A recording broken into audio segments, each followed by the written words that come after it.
Hello, hello. Yeah, okay. I think we have our audio back. Hello, everyone. Welcome back to another Wednesday Faction Wars Tactical Lich here, and we are going with Warriors of Chaos today. I feel like I want to play a build that I have not been playing for a while, and that is the Aspiring Champion spam. And we're up against Vampire Coast in the first round. That is quite lucky. I think that is a viable matchup for the build, so we are gonna do just that. And let me just check how many Aspiring Champions I can bring maximum. Because I think 4 is the maximum, but it's been a while, so I don't exactly remember. Hold on. Okay, we can bring 4 of these bad boys. Yeah, I think that's the case here. Okay, yeah, yeah, we can bring 4 max. So we're gonna bring 4. Against Vampire Coast, so there's gonna be quite a lot of firepower and all that. So let's just get Chaos Sorcerer Lord. Do we wanna? We might wanna actually put him on a Dragon Tormentor Sword.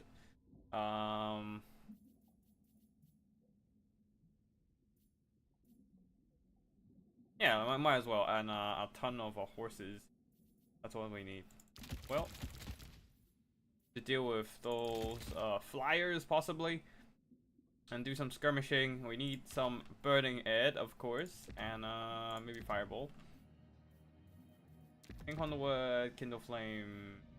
That's about it. Let's just drop him on Manticore and be done. We don't actually need to put him on a dragon or anything. What else? We need some more bodies. I think we don't have enough. We might not have enough bodies, so let's just drop some Marauders on the flanks. Or we don't have to be Marauders, we can just bring Forsaken even. A few of them. Yeah.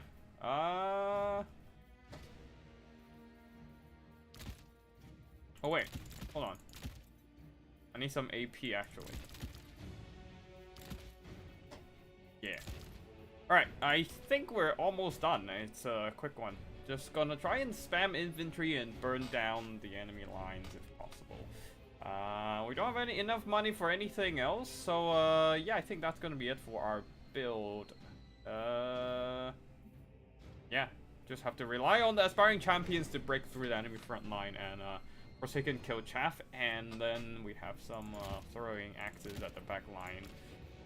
What else can we do? Arcane Corner, maybe we'll bring Paragon of Ruin, because, well, we have the money anyway, so might as well. We are ready, and let's see what happens. We are fighting on Dokkaras today. Good luck, Spotify. Good luck. Hey, Krell. Doing alright, doing alright. Sorry I can't really do any practice matches this week. Got a bit busy. Yeah, but next week I should have a bit more time in the evening, and we can just do some practice games. Yeah. We are ready for now. Not a lot of interesting options here.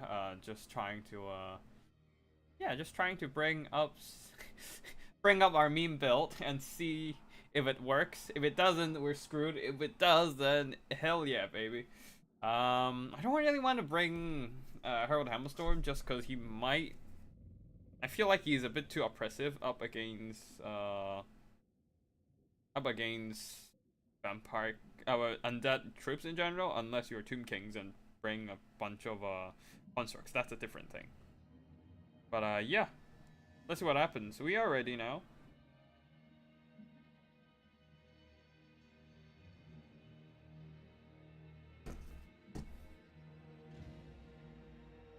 Yeah. Thank you, thank you. Yeah, we're just gonna be waiting for our opponent to get ready.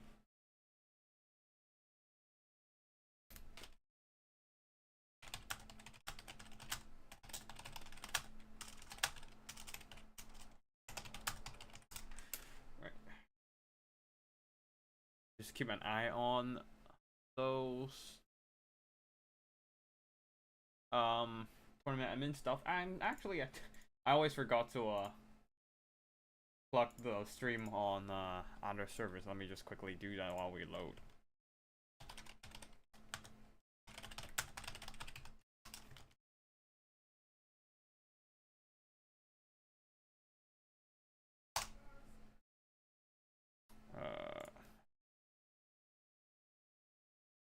probably should have done this before the stream. But yeah, oh well, whatever.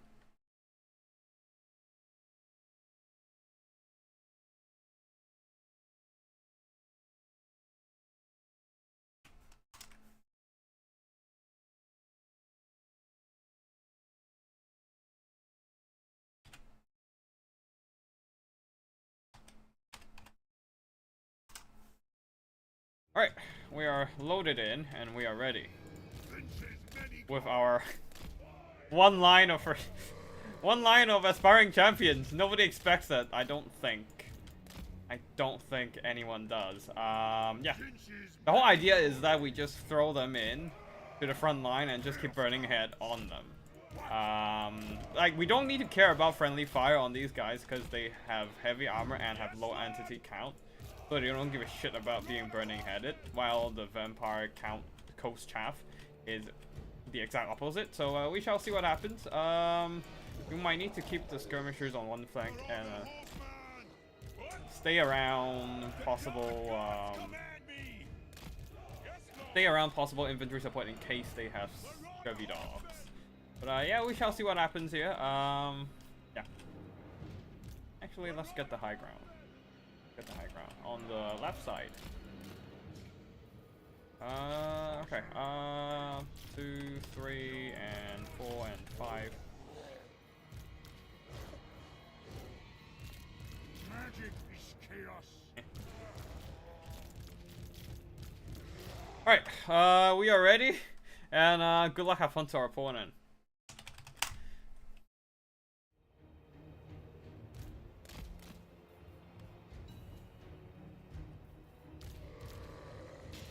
We are memeing. Let's go. Oh, let's back up a bit. I don't wanna deal with those pistol shots yet. Oh, they're not flying. Okay.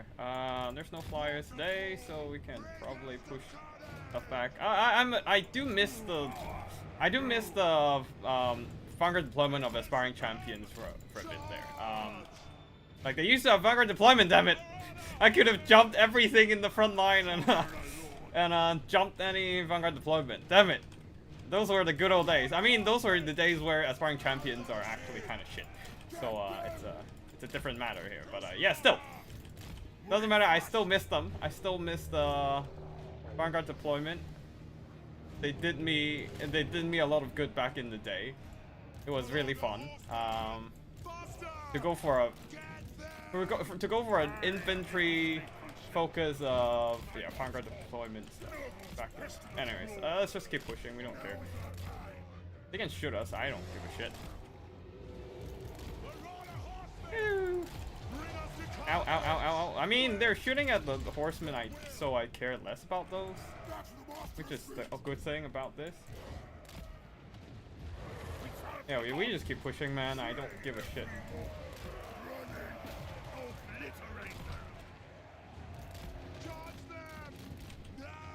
Alright, let's just rush them in. I am just gonna quickly burning head everything on there. Oh wait, no, don't do that. I will see them burn. Retreat! Marauder horsemen! Alright, just keep shooting. Just keep shooting. I don't give a shit.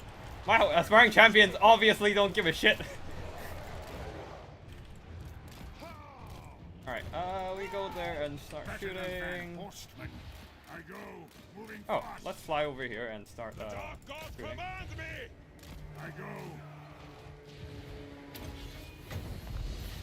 And give them a little bit of a... Oh, why are you guys... Oh, yeah, I don't care. Keep moving. Oh, pull back a bit. Faster! Moving fast. Alright, let's fly back, and where's our infantry doing? Alright, cool. Done. Just keep moving up. Okay, those... Moving fast. The dev gun might be a bit of a problem. My God's call. Oh wait, no, you don't do that. You don't do that. Yeah. Yeah, just jump in, whatever, I don't care. Moving fast. sorcerer's bolts. Yeah, let's just drop a bit of a fire attack in there. Just to cut down the healing a bit there. The Aspiring Champions will be fine. I would just leave them in. I don't really care. They will hold on just fine. Yeah, let's just jump them in. Keep shooting. I don't. You guys just keep throwing your axes, man. Now we just go and clean up those infantry. The Bloody Reaver that I've got is a bit of a problem. I don't have a lot of good answers to them. Yeah. Start shooting. One of them is routed, but we still have the infantry. You guys stop shooting so that we don't waste ammo on stuff. Okay. Yeah, we should start running. You guys start running. Stop the fire at will. You guys came back. All right, just go and fight them. Nobody beats Aspiring Champions in melee that easy. They will grind through chat for days.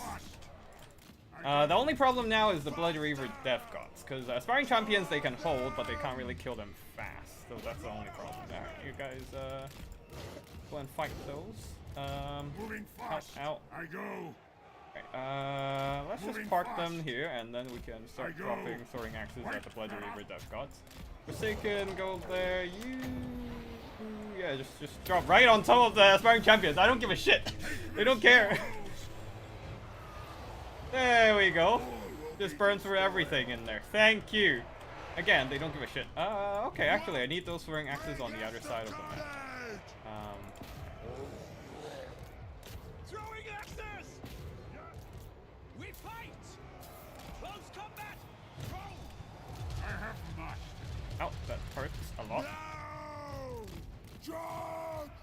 Get them! Okay, throwing axes done. While we have some respite. Pick up your throwing axes! Charge! Consumed by chaos. Stop shooting me. Throwing axes!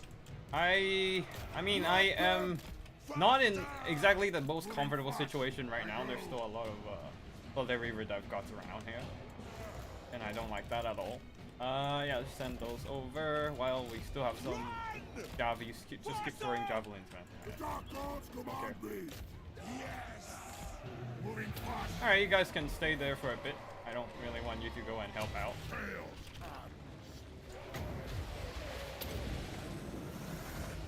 I will see Burning them Hat. burn. Throw those axes! Alright, one more unit down. These are permanent units as well, so that helps. I go. Aspiring Champions can go deal with that. Our Aspiring Champions are holding on just fine. You guys pull back. I don't really want you to be in melee right now. I know you guys ran out of ammo and stuff, but yeah. Alright, go and jump. Keep throwing your javies. Okay, we are in a bit of a connection issue, maybe? I hope they don't... Oh, okay. Oh, the flak is... It's just the flak. Okay, they're still around. Justice! Yes, Lord! Blood for all! Just throw our infantry in there. Javelins continue to chuck. Aspiring Champions will hold fine. The biggest problem right now are the Bloody Reaver Death Gods, so we need to go and kill them with javelins. That's probably our best bet. 30 more seconds for the next Moving fast. pull back. Quick! Your will? Such a waste. We get an overcast? No, we can't. Wipe them out. Okay. Horseman! Just keep throwing axes, man. 5 more seconds. We have a few more seconds. Quick! Charge them!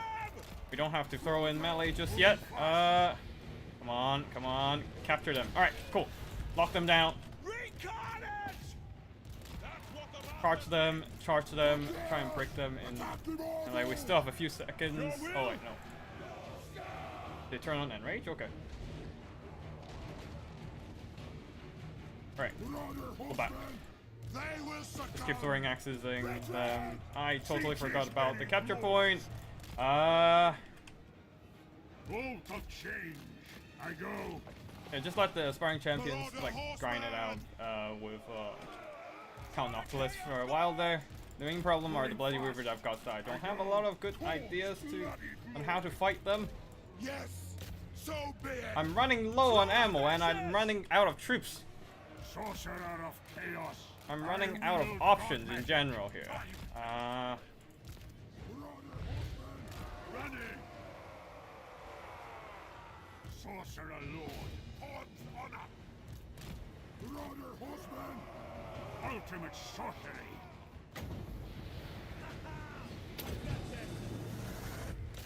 Keep throwing axes, man. Brother horseman. Alright, Boon of siege.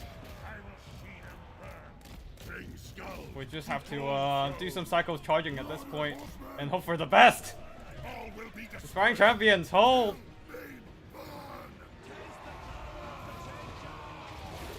Alright, we got some nice impact damage. Your will. My God. Just keep throwing axes, man. I go. My God's call. Mortal fool! Alright, they don't have brace right now. Moving fast. I go. Moving fast. I think I did some friendly fire on my poor aspiring champions for a bit there. No. We fight for Northgard! Marauder horsemen! Very well. What? Slay. Aspiring champions will hold for now. They're still fighting, and a few of them are capturing stuff. But the main problem now is Count Noctilus. He's alone. But he's still healing and all, and aspiring champions alone can't do this. Not on their own. I need to do some psycho charging. Yeah. We got the capture point, so chaos. alright, let's pull them out again. And, Moving fast. let the aspiring champions do get out for now, and our horses can just chill at the back. No. Hold back. An infernal gateway. Alright. Just jump Count Noctilus there. We need to do some psycho charging. Try to bully him a bit there. Come on. Hit him a second time. I go. Alright, we got around. Moving fast. I go. I'm just hoping he doesn't take too many hits when he dives Count Noctilus and all. Zinch commands. Moving fast. For his manifest glories. I go. I need their souls. Fall back! Alright, we got a hit in. Fast.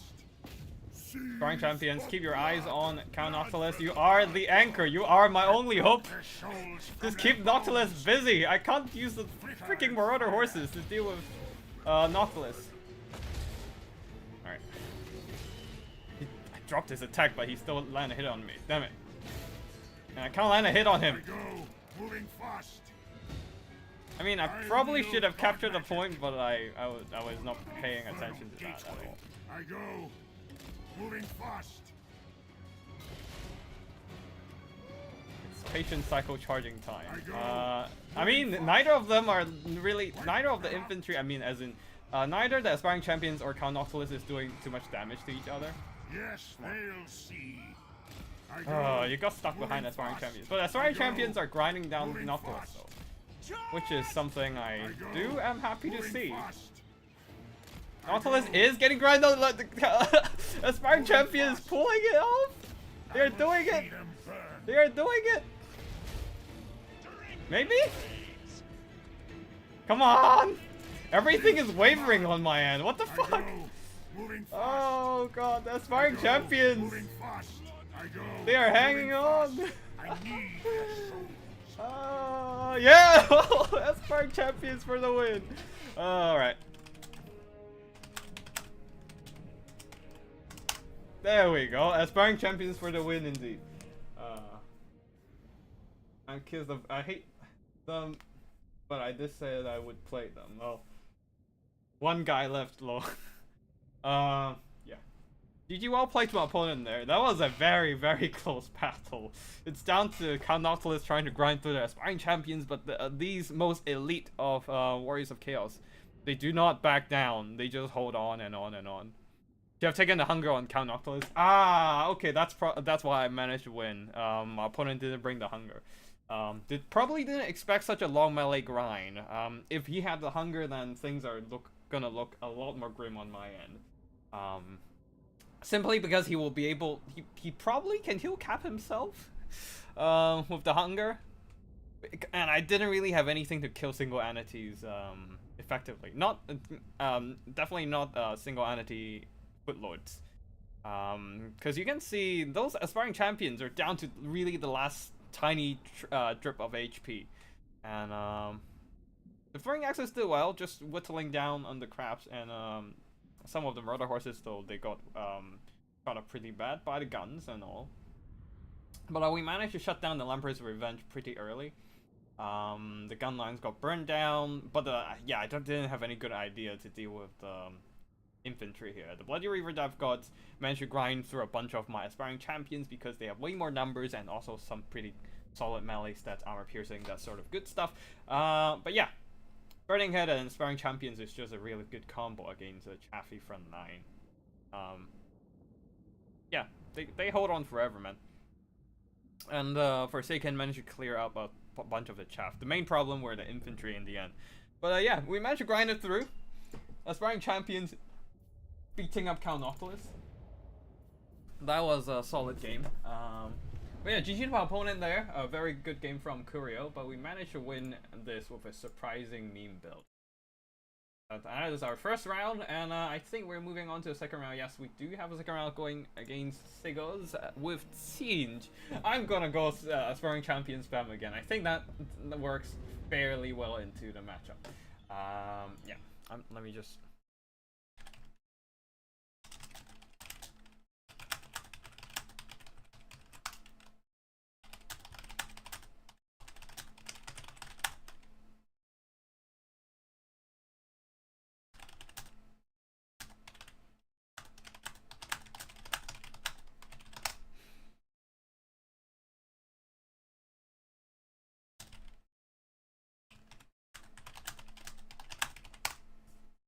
Alright, let me just quickly set up a lobby and get the game going with my next opponent, which is Zigos with a team.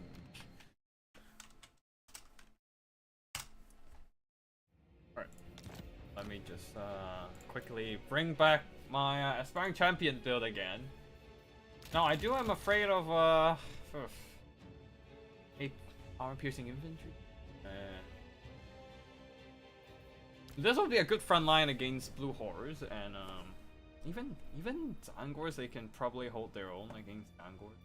But I don't have any answer to armored infantry or cavalry.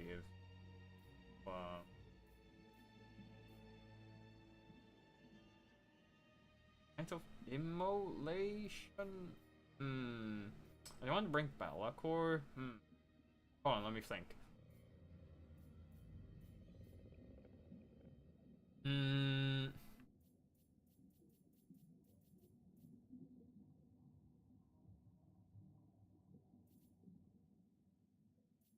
I don't have anything to challenge any air power. So I can't bring hell cannons for that. What? Actually, Burning Head and maybe Piercing Bolts of Burning. Can try using that. Oh, that's better against monsters. Flamestorm. That is a bit of a headache.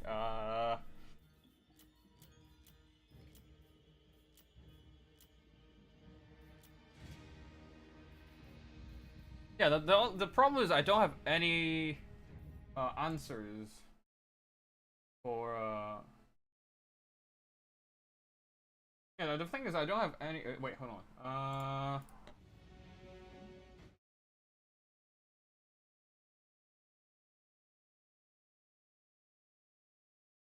Wait, hold on, sorry, I need to do some tournament admin. I think there's player.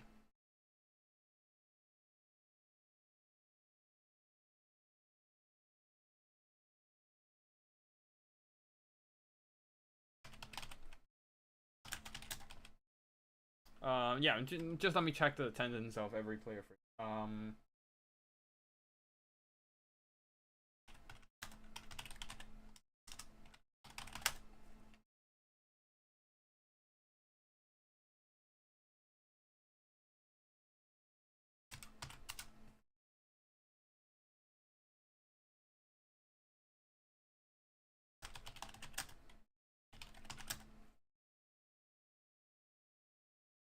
Wait, hold on.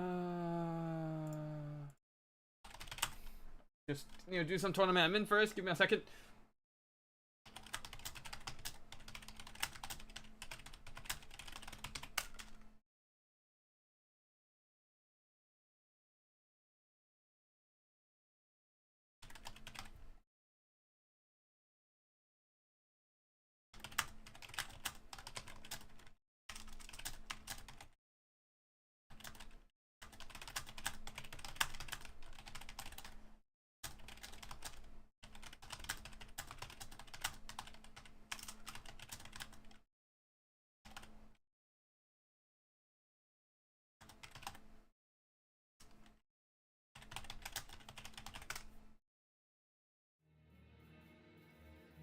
Okay, back to army build time. I'm trying to deal with armored infantry, but the bigger problem is probably the armored cavalry, if anything. So, Knights of Brazen Throne, Rotting Riders, and that's very expensive. I'm out of money. Let's not do that.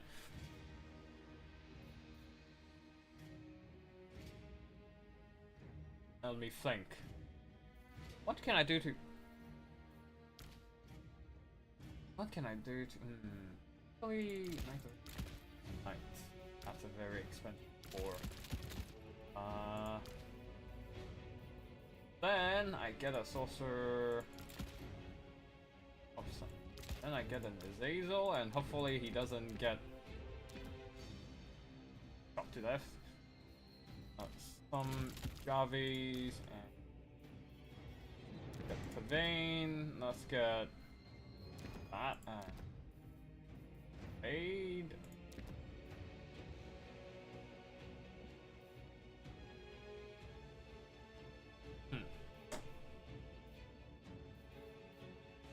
We're gonna have to bring less aspiring champions for this round specifically.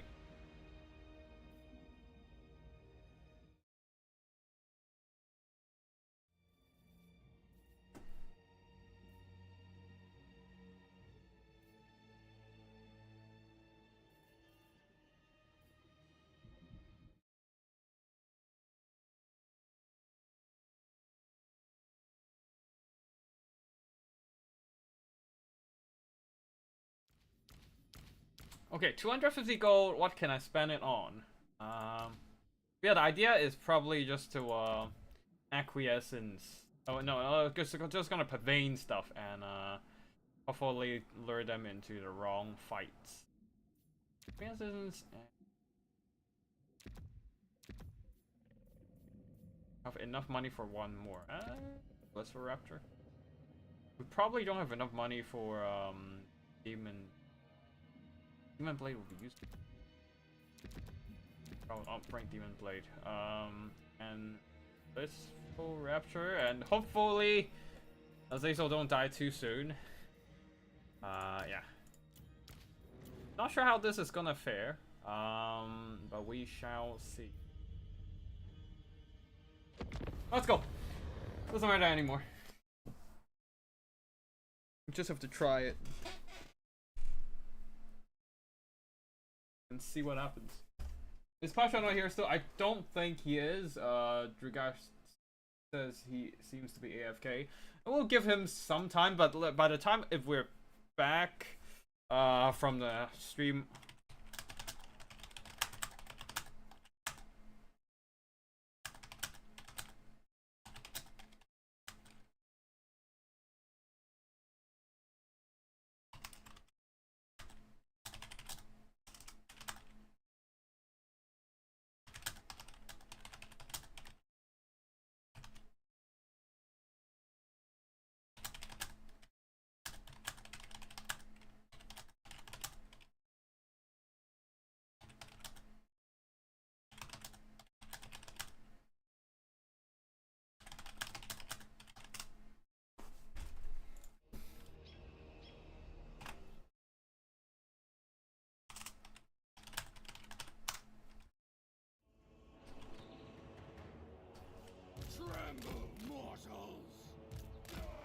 Alright. will be destroyed.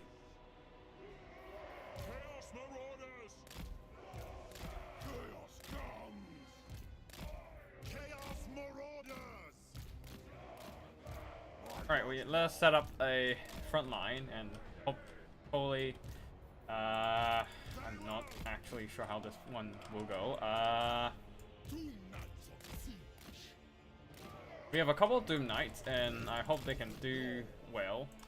Like, there are only flyers here, other than Azazel himself, and I do need them in case we need to deal with chain bringers and stuff like that. So yeah, I mean, we do have some javelin horses, but yeah, I mean, they are not invincible. I mean, they can't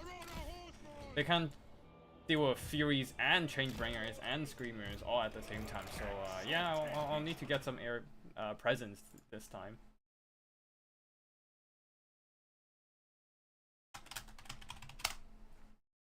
Alright, looks like our opponent is ready. I am gonna go and ready up as well.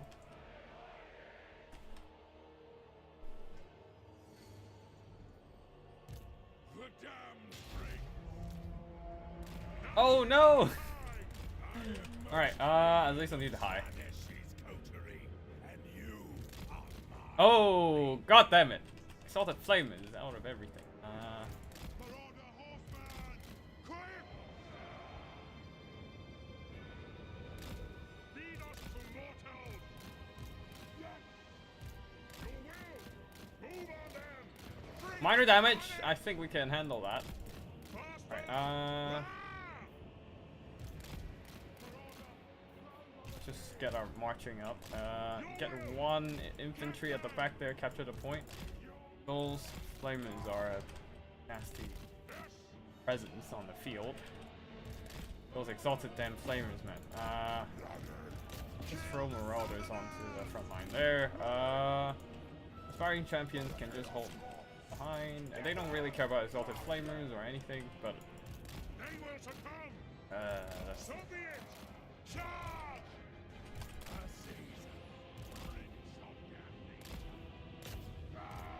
Charge!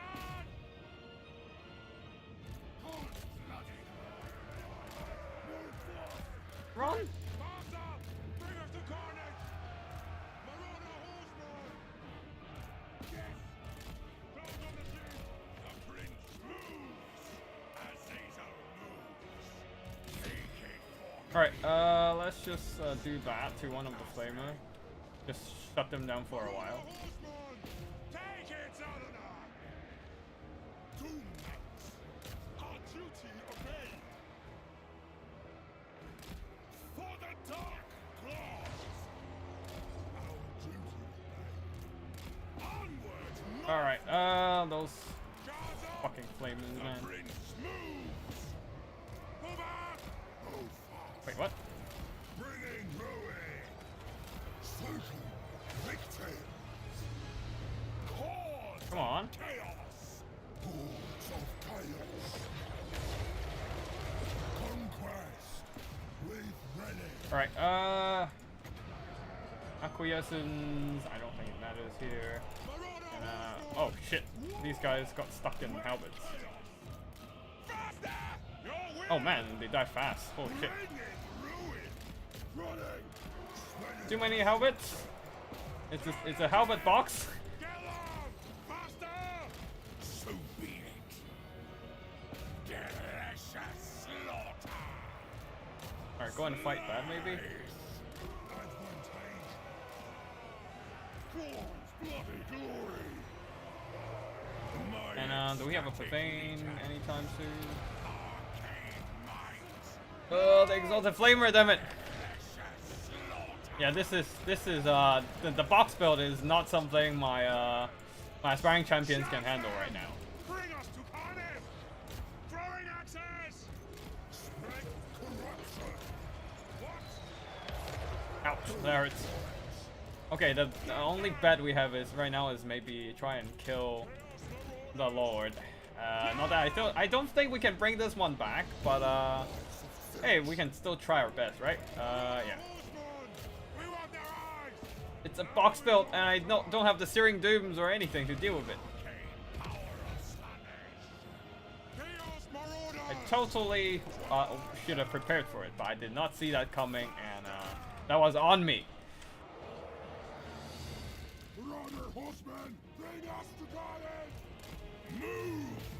That is wise. Alright, the aspiring champions can hold forever, but they're not good at doing damage, especially not good at killing armored infantry. Army of the We have one more drop of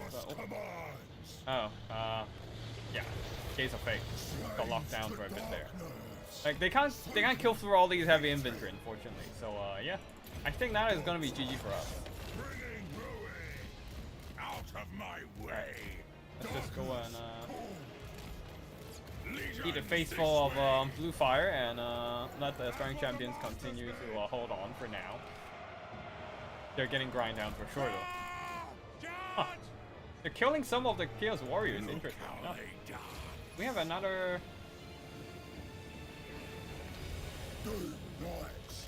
Alright, Kairos is trying to fight, decided to fight back and tries to try and kill my Azazel at this point. I don't think he cares about melee damage, just because he's so much healthier. I need a Pavane, but I don't have one right now, so GG. Oh, and there's a fucking Soul Grinder shooting down the Azazel. Well, actually, the aspiring champions are doing pretty well, grinding through even the Chaos Warriors. It's the mobility and missiles that are killing me. Inventory-wise, I think I was doing fine. Yeah, I needed a way to shut down the Exalted Flamers, but I don't have a good way to do it. Finally, we have a Pavane, but it's too little too late. The aspiring champions are holding, but yeah, that is gonna be it. It's gonna be army losses soon. I don't think we can pull this one back. Oh, wait, is there gonna be friendly fire coming in? Nope, nope, it was had a beautiful trajectory just burning through my inventory. And there goes army losses. That was a devastating volley. GG to my opponent there. That was a very strong box build that grind down all my, not really my aspiring champions. The weak point is definitely not the aspiring champions. They are holding on just fine. The problem is everything else. I really tried desperately to shut down the Exalted Flamer, but that also plunged my Doom Knights way too deep into the enemy formation. I probably need a Metal Caster in this matchup here, actually. And I'm not sure what I can do for Lord Choice. Maybe I need Chaos Dragon Lord. Wait, actually, let me theory craft a bit here. Sorry. I'll bring a regular Doom Knight just to have something in the sky that accompany. This might be the answer, actually. South forever watch her final transmutation in Searing Doom. Fight magic with magic. Yeah. That might be the case, huh? Maybe. And then Metal Shift adds a bit of damage as well. Yeah. Maybe.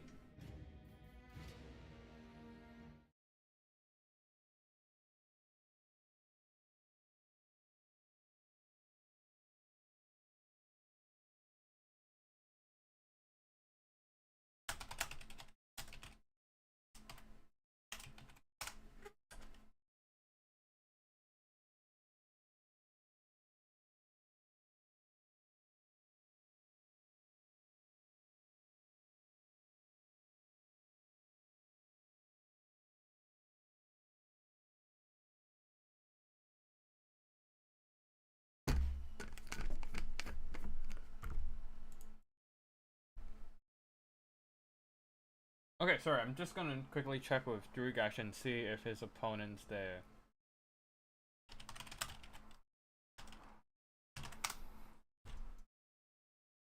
Alright, looks like the Pasha is not showing up today, actually.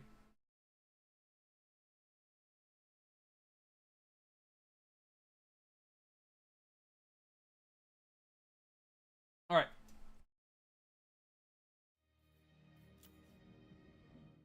And their opponent, Drugash, will be getting a bye round for this. Or maybe a win. I think that actually a win, actually. That's a win. Yeah. Yeah, we... Oh, wait, I need to report scores. Give me a second. Our opponent managed to box up with the Exalted Flamers. Very devastating artillery, single entity artillery unit there. Got a strong win. Oh, there's a Skaven versus Vampire Coast battle still ongoing right now. Okay. But other than that, we have most of our round 2 battles done. So give me a couple minutes. Just let me move the save files around. Yeah.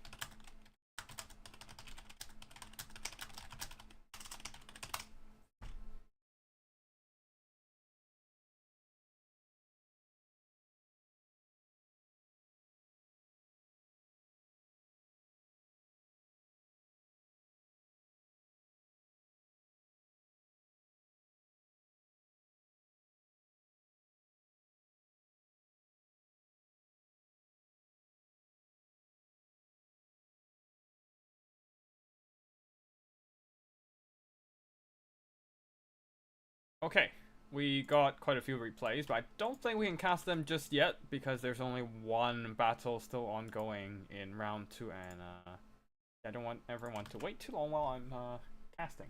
But yeah, yep, we just got a bunch of replays, and yeah. We'll see if we have round 3 up. Yep, round 3 is up. And we are up against Chaos Wolves of Bahrain.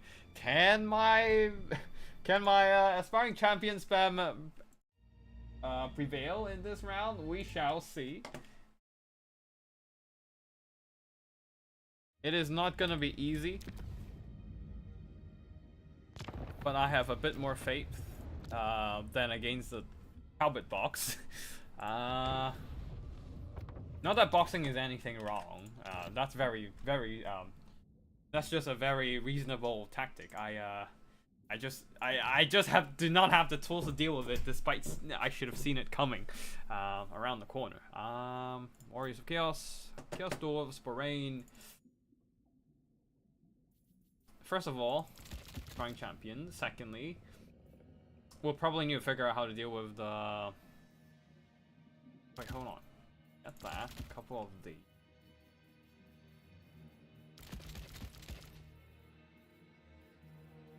I'll bring Archaon on that one. But what I can possibly do is Nurgle, Stream of Corruption, and Runs of Visitations. I don't think the Curse of Lepa would do well here, so I'm just not gonna bring it. Children of Nurgle, passive heal for Crown of Everlasting Conquest, very standard stuff there, and yeah, we'll just have to figure out a way. Actually, a couple of these. Okay, 60 each, 6, that's 360. Oh yeah, boy, we have enough. 400 models. 60 models per aspiring champion unit. That is a total of 64 models with 4 units of these, and then 60 cavalry per unit. So that's 6 of them, and that's 360 models. 360, 64, 424, and 427 in total because 2 artillery model plus the Chaos Lord of Nurgle. Yeah, that's gonna be us. And yeah, maybe I should bring a few more units there. Okay, to be fair, I don't have any way to deal with enemy infantry other than Stream of Corruption. So I'll just need to keep him alive. I'm not too confident about that. But yeah, we shall see. We need 2 Hell Cannons, honestly. Maybe we just need 1. And then we can bring some additional infantry around.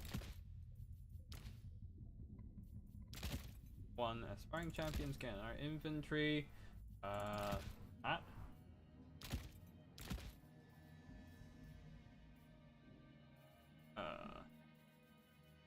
Throwing axes.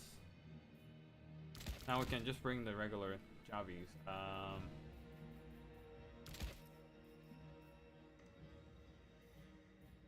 And 2 poison warhounds, green. I don't even know what the fuck I'm doing here, but yeah, let's go for the memes after all.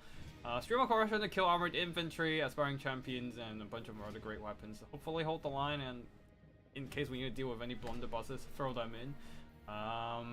Stream of corruption with the guy with passive heals that counteract spirit leeches and mobility to screen. That'll be us. That would be us. Yeah, I don't even know if this is gonna work here. Borain does have a lot of experience with Chaos Dwarves, and yeah. Let's see what happens. Chances are they know I'm gonna bring aspiring champions in. I'm not sure if this is gonna work, but we shall see. It's all about experimenting and trying. That's 2 time now because I took Kislevite, he doesn't play. Maybe. Oh shit, I think the chat didn't load, sorry. I have like a chat plugin on for watching some other streams. It stopped loading my chat, so I'm a bit out of loop right now. I need to catch up on chat. That's an itty bitty army. Yeah. Need more Salamanders. Those 3 units do well. I would think Doom Knights would kill the Lord Order as E-Faster that just fall over. Yeah, they died so quick to the halberds. I mean, that's also partly because I threw them into the middle of a box, so that was on me. But still, yeah, they're quite fragile against halberds. Warriors of Chaos and Siege is pretty rough in my opinion. There are multiple ways Siege can win on the build screen. Yeah, that's 2 times now. Oh, yeah, I think because I took his stuff, he does not play. I actually want to play Kislev, so yeah, I'll be playing Kislev next week. So let's see what happens by then. But yeah, for now, let's focus on the battle at hand and get our units around, get to the bit across in case fight things. 2 layers of infantry there, aspiring champions at the front, and great weapon, marauders at the back, and hope for the best. That's our screen, which is a weird one, but it is still a screen. And our lord is just there to spam spells. I don't think Rise of Visitations is good in this matchup, but we need to kill if we need to kill single entities, that will have to be it. We don't have any other ideas for that one other than trying to javelin down the flying cow. That's pretty much our only bet. Yeah. Alright, he does have passive heal, so hopefully, so if there's any spirit leeches, we should be able to survive.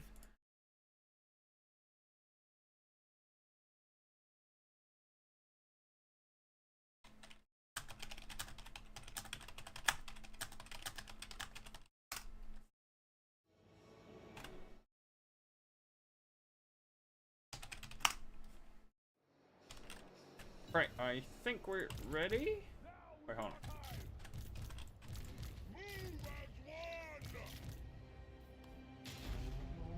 Okay, so good news is we don't have to care about enemy artillery. Bad news is they have a skull cracker, the cracker of skulls.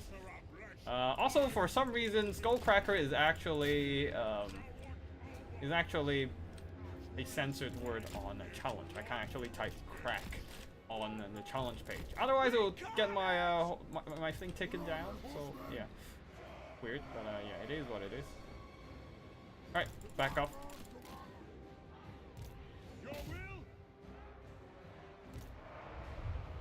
All right, go and shoot those.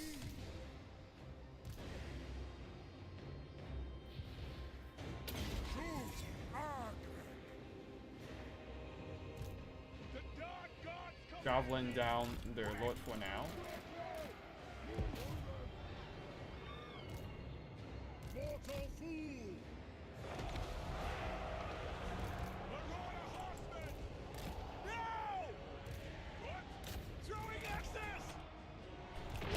also, since you're here, I might as well just run some visitation you. I know that's gonna give him some healing, but might as well. To the next victory, driven by pain.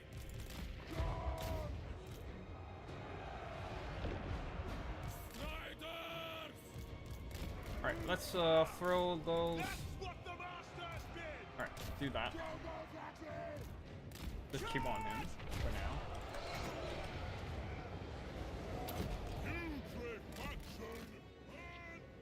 Yeah, just keep chewing on him for now. Fall back. Guys can go and deal with that just fine.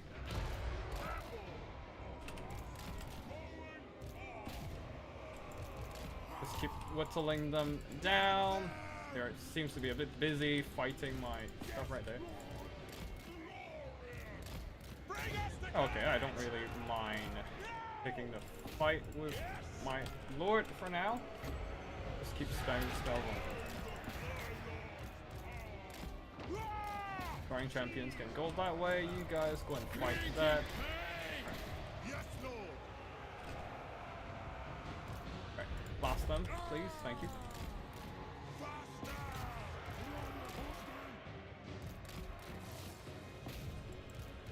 Guided by hunger. My God's call. Charge them! Alright, yeah. So bad news, our infantry is pretty tattered, but good news is Driven by pain. we are giving them a hammering from multiple cases. So our sparring champions one down. Alright, that is not great.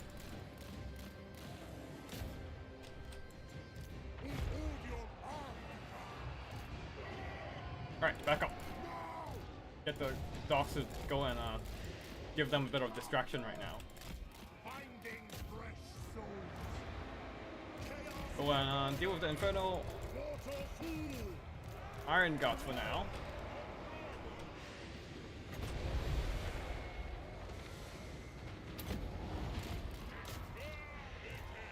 Alright, everything is a mess right now. Alright.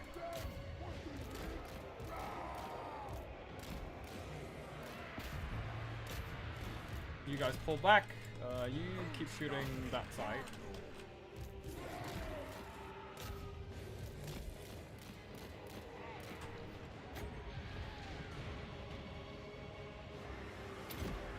Alright. Damn it. That didn't work. Alright. That. And everything, start going back and deal with that. Even the hounds. Actually. Nothing's attacking. Okay. Got stuff. I mean, that works for us, I guess.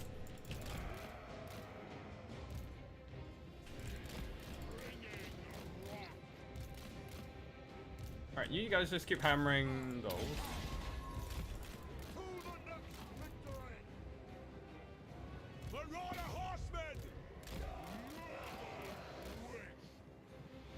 Ow. Something is... Oh, that's what's happening. Yeah, just get out of there. Thank you. Keep firing that. Yeah, just keep shooting your javelins, man.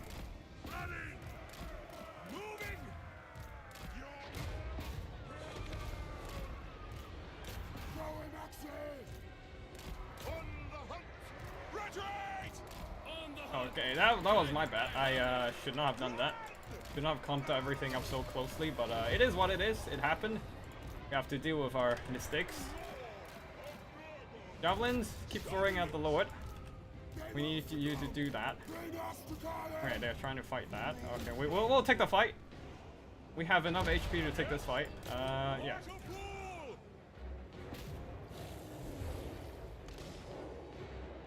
Okay, fight that.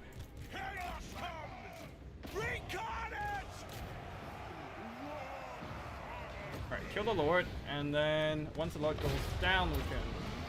Right, we might trigger a heal there, which is not great, but yeah, we're triggering a bit of healing, that is not good. But I really want to get the Skullcracker down for now. Alright, the Lord dead. Lord's dead. Yeah, we'll just have to keep blasting.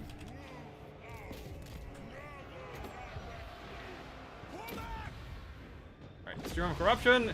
Yeah, that got a good hit. Good hit. Alright. Hell Cannon is doing work. Getting shit done, and I like that. Aspiring Champions held on long enough. They're still some of them are still holding. Not all of them though. Yeah, just keep chasing. I don't give a shit. I don't really need you anywhere else. Yeah. Go and put them down. And last few shots onto the Blazing Beards, please. Thank you.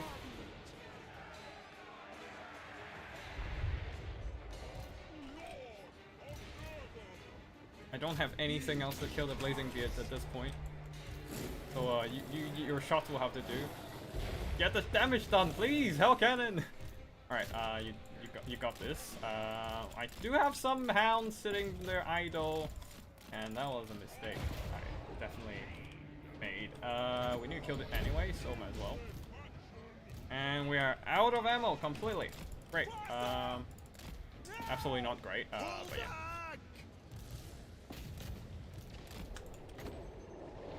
And we need to kill them with Stream of Corruption, maybe? Yep, we got some good damage done with that spell. And why are you back? Die. Yeah, send those over. Keep javelin down that. You guys are done anyways, might as well just throw you into some kind of melee fight. And chew those up. And they have the capture point. Oh boy, I didn't realize that. Yeah. Keep javelining them down. Then units back. Okay, we got those done. Just keep javelining down. Oh yes, the army losses. I think they have a chance with the Blazing Beards, but army losses is on my what's my friend here. I still have a lot of I still have a bunch of Stream of Corruption. So I think I have enough to deal with the Blazing Beards. Oh man, those hounds got absolutely rolled over. Yeah, I think I have enough Stream of Corruption to kill everything. Yeah. Yeah, GG. That was a good game though.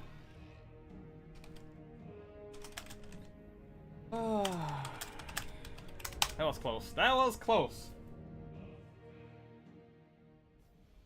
You messed up their. You're messing up their load with javelins. Yeah. I think they might have. Did they brought a regular cow instead of the big cow?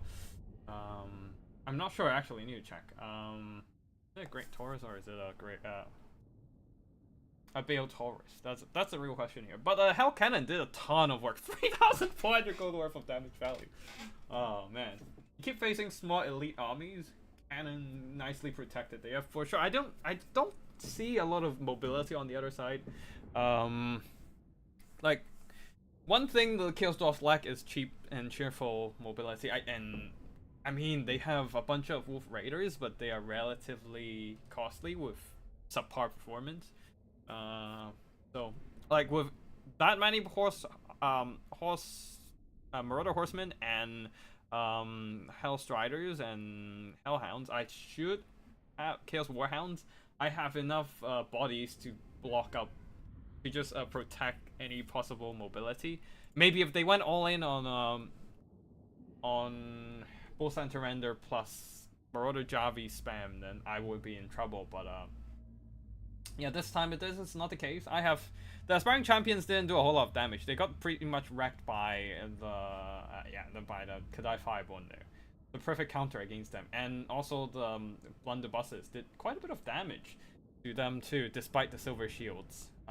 Just because of the sheer damage on these things. But yeah, them and the Marauders held on long enough, delayed the enemy long enough, that the Hell Cannon used up all its ammo, and got some really good damage done. And the Javelins did a lot of work, shutting down the Flying Cow with a bit of help from the Stream of Rancid Visitation. I only use it once on the Saucer Prophet. The rest all went into the Skullcracker, I think. That, of course, contributed some healing to the Saucer Prophet, but it is what it is, and it worked out for us in the end. Hell Cannon. I don't think I've seen the Hell Cannon did so well in literal years by now. He just let you shoot away with the cannon all game. Yeah, it is, but he also doesn't have any options to shut down the cannon outside of overextending with the Skullcracker or the Flying Cow. Yeah, he doesn't really have any idea like options to shut down my cannon there though. So that's the problem. Unless he brings Deathraker rockets, then that's a different story. But Deathraker rocket is like a specific anti-single entity thing that doesn't have a lot of other uses. So yeah, that is the end of this round, and we are in round 4 already, I think. Oh no, there's still a couple games ongoing, but we're moving on to round 4 soon. Let me just quickly reply to my opponent.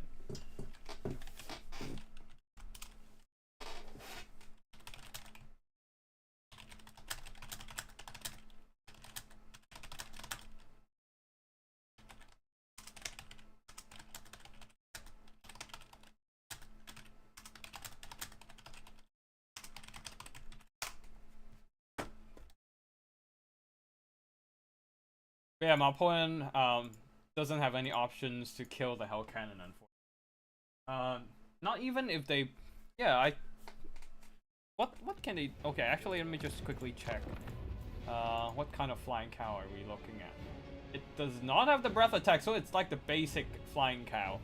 It's a basic Bale Taurus, so that's why it took so much damage from the Javis, because it only has 60 armor. Yeah. There are two versions of Flying Cows. Hold on. There are two versions of Flying Cows. One is the Grail Taurus, one is the Bale Taurus. The Bale Taurus has a bit more armor and just have way more HP, so yeah. You need to play less risky with the Lord. Yeah. But then again, there's also the Hell Cannon pressure, so it's a bit of a rough choice. Yeah, it's a bit of a rough choice there. Maybe it's a Bull Center Render spam scenario. I'm not sure. But yeah, that is it for us this round. We are moving. We're checking out some replays because there are still games ongoing right now.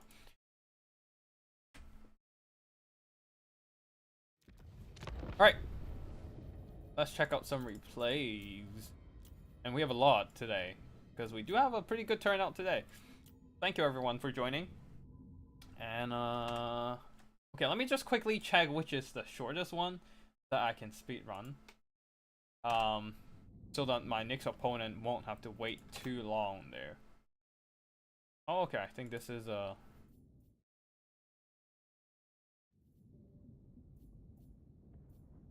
Yeah, I think this is reasonably short.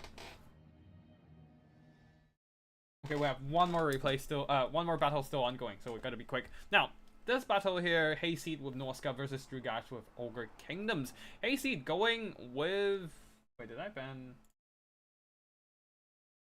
I don't have... Yeah, I've removed the Thunder Tusk ban long ago, actually. I almost forgot. But yeah, I personally haven't played Thunder Tusk for a while. But yeah, Thunder Tusk, a very powerful single entity here from Drugash's side, supported by a Sky Strider. So some very deadly monsters on the Ogre Kingdom side, and oh yay, the Weep Ogre here. The Weep Ogre. Yeah, so a little bit of single entity killing power. For the main army, a bunch of Pigback Riders and Nobblers in the front, backed up by some Nobbler Flingers and Ogre Bulls with dual weapons to kill enemy infantry here. In the skies, some Blood Vultures for the aerial disruption, possibly trying to pressure enemy skirmishers or Javelins Hunters. What else? We have Saber Tusk Packs on both sides, and leading the army is the Slaughtermaster of the Great Maw with Troll Guts and Bull. No, that's Brain Gobbler. Brain Gobbler, really good spell against low leadership faction like the Marauders in general. So help them break. Help the Ogre Kingdoms break enemies a lot easier with that -16 leadership, and I really like that spell. Now let's see if it's gonna be doing anything good in this battle here. For the Norscan army on the front line, there are a bunch of Murder Spears and Berserkers. I assume the Berserkers are there to just slaughter a bunch of Nobblers and stuff. And Saber Tusk Pack is large, so they're not like a Warhound infantry size thingy that anti-infantry bonus will work. Familiar Warriors with great weapons, possibly because they're good at tanking shots like from Lead Belchers. But also because they have anti-large armor piercing and armor sundering to lower enemy protection. Frog, the Troll King with Winter Tooth Crown, fight or die, and supported by a Shaman Sorcerer of Metal with Beast of Tashnab deployed all the way on the other side of the map. Skin Wolves on both flanks, and yeah, Norskins are rushing. I'm surprised not to see any javelins on the field. So I'm really wondering whether the Familiar Warriors alone are enough to take down large targets. I guess the Metal Sorcerer is coming in with Plague of Rust, and with the armor sundering of the Familiars, that will drop the armor of the Thunder Tusk and the Sky Striders by a significant amount. That's a total of 90 armor reduction if you overcast the Plague of Rust, and it can do some really good work to help the spears do a bit more damage. But I feel like that would have been way better if you have javelins, which is like a really good source of anti-large non-armor piercing damage. Anyways, Berserkers are slaughtering those poor Nobblers in front line, and Familiar Warriors also jumping in. But looks like there is a countercharge from Sky Striders in, and those Familiars are going to be in for a rough time. But all three Familiar Warriors will be committing to the fight. Not exactly fighting stuff they want though. A lot of them are just fighting Nobblers, and Thunder Tusk is trampling some poor Marauders. But the Berserkers are breezing their way through, just blitzing their way through the enemy front line there. All the Nobblers, they simply crumble to all that high weapon strength anti-infantry bonus attacks, and Beasts of Tashin are wrapping around from behind, trying to utilize their anti-lock bonus to chill down those poor Ogre Bulls. But if there's a Plague of Rust with the armor sundering combined together, the Sky Striders will be in big trouble due to all that anti-lock damage. But it seems like that is not happening right now. Ashen Man-Eater is trying to figure out where to go, and looks like more and more Familiar Warriors piling in with a bit of fight or die plus 24 attack buff. That's why the Sky Striders are taking so much damage, forcing the Thunder Tusk to jump back in and try to slow down the enemy monster rush. Looks like the balance of power is slightly in favor of the Ogre Kingdoms right now, due to their big centerpiece monster still being very healthy, while the Norska is slowly regenerating with the Skin Wolves, but not so much for the Familiars. And the Familiars are slowly taking damage, and the same goes for the infantry. A lot of the Berserkers are running out of steam, being punched down by Ogre Bulls and whatnot. And also don't forget about the Thunder Tusk, a very devastating piece of monster. We're steering them onto monsters right now, and they should be able to do some good chip damage. Yeah, that's some really good damage to the Sky Striders, considering this is an AoE spell. And don't forget the Saber Tusk pack took damage as well. Plague of Rust on the Slaughter Master, that was a weird choice of casting though. Probably wanted on the Thunder Tusk while the Familiar Warriors are still on him. But then again, there's a bunch of anti-armor, anti-large damage, so you don't really need that Plague of Rust or anything. But yeah, the Sky Striders have been struggling for a bit there, being overwhelmed by the sheer amount of great weapon Familiars. And 3 Familiars, they managed to beat down a bunch of Ogre Bulls, punch through the Nobblers, and the lone Sky Strider unit is not enough to take them down. And it looks like we are seeing a new way to deal with Ogre Kingdoms as the Norskins. Familiar spam. And yeah, Blood Vultures they don't really have a purpose here, since there's not a single missile unit on the field for Norska. And oh shit, they even left the Marauder Spear in reserve too, so yeah, the Norscan definitely have a lot of steam left. Not this specific Familiar, they're going down. Brain Gobbler trying to force them into a route. The Terrified effect does come in quite handy from the Thunder Tusk, forcing the Familiar Warriors to back off. But looks like Throg the Troll King is a bit isolated. Ashen Man-Eater is coming over to try and fight him. But of course, Ashen Man-Eater is more of an anti-infantry character, so he is not having the best time fighting Throg, who is an anti-large character. And but Throg has his eyes set on the Slaughter Master for now, dropping a spell on the Troll Guts on the Thunder Tusk. But unfortunately, Thunder Tusk has been surrounded by the spears, and Familiar Warriors were way too freaking long. And he's going down, and that is going to be army losses soon there. There are some Ogre Bulls and spears returning to the fight, but yeah, I don't think that's going to be enough here. Ashen Man-Eater trying to go after Frog and try to bring him down. even dropping in whatever abilities he can to bring him down. But yeah, I don't think that is gonna work here. We're gonna fast forward. As Thunder Tusk is still holding. Oh, wait, actually managed to did some damage with Rock, but yeah, I don't. That is gonna be GG here with Norskins taking the win. The Berserkers are a very good choice, chewing their way through all those Nobblers in lightning speed. And Familiar Warriors did really well. The Ogres simply don't have anything to deal with them. Yeah. Other than that one Sky Strider, who is definitely overwhelmed by fighting 2-3 units of Familiar great weapons, who also occasionally have infantry support. Yeah, Frog also did well, beating down the Mashim Naita and took some really put some really good hits onto the Slaughter Master there. GG. Mashim Naita did surprisingly well though, earned back their worth and then some more. Dueling Frog. And the Thunder Tusk did some good damage, but not quite enough. It's more of an anti-infantry monster, with all the artillery, with the snowball and the anti-infantry bonus, and just plowing through enemy units and all that. Wait, is it anti-infantry bonus? Hold on.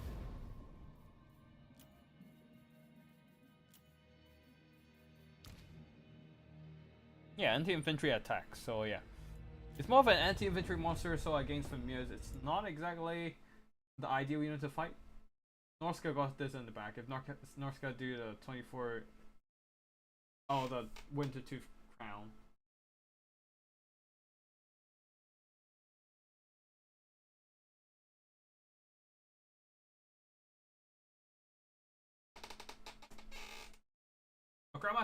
About the Chaos Dolphs, they also... The Sneaky Gits are technically a sneaky Vanguard stock missile unit, but they only have 1 or 2 volleys of precursor missiles, and they are super short range, so it's not a good tool to take out Hell Cannons, because I already have units screening from behind. Like I can probably just go, yeah, just throw in some units and Searing. Yeah, and Stream of Corruption them a bit here or there. But anyways, that is gonna be the first replay done. We are in round 4 against Twist Lizardmen, which is definitely not a good idea to bring Aspiring Champion spam, but I'm gonna do it regardless. And also, I think this justifies 1 Seventh Claw. Yeah. I'm not gonna spam regular Aspiring Champions. I'm gonna bring 1 Seventh Claw, 1 only. Not that I can bring a second, but yeah, I do need them to deal with dinos. Oh, yeah, Aspiring Champions. Oh, actually, hold up.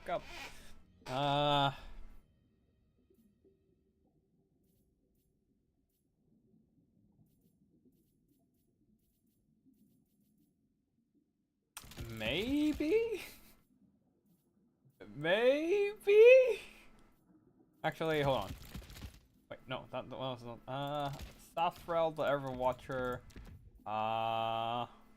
King Conduit, I don't need Metal Shifting. Searing Doom, Final Transmutation. And,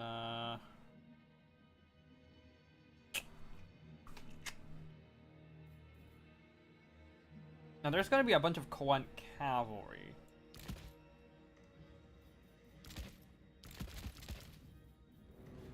I'll probably have to fight that somehow.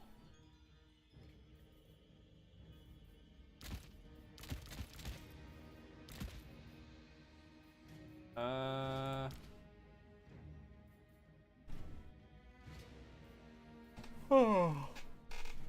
shit, I need to sleep earlier tonight. Been watching anime for way too long.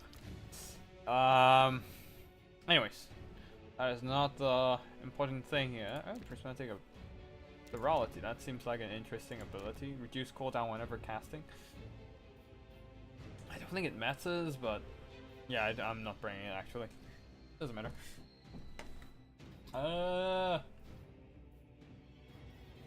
Aspiring Champions to lead the charge into the Skinks. And maybe I need a Burning Head to clear Skinks, but what to kill? What do I do to kill dinos? That's the real question. Maybe for once I'll bring Halberd Warriors.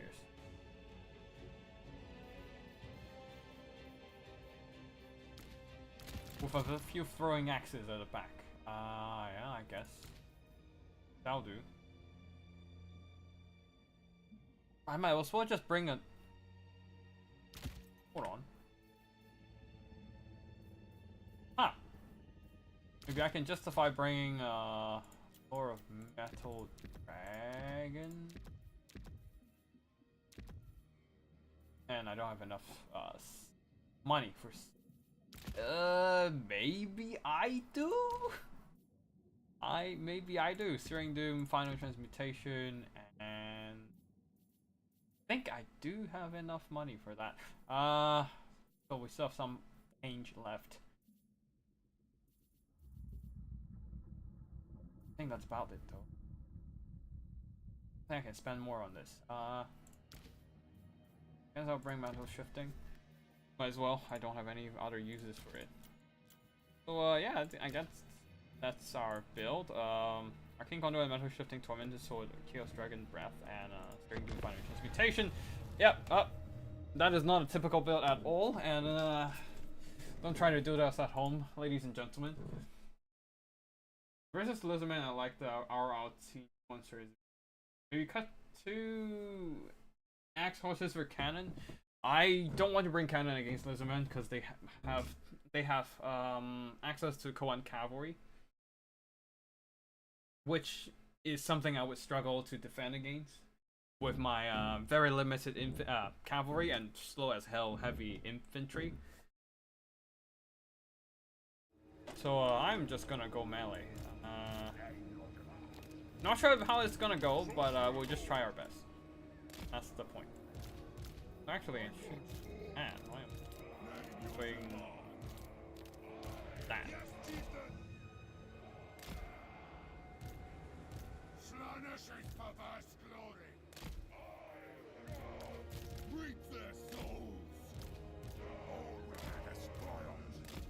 Alright, every section of the bed, yeah, both the middle and the side have either reinforcements of encouraging aura or the heavy halberds, or both at the same time. Yeah.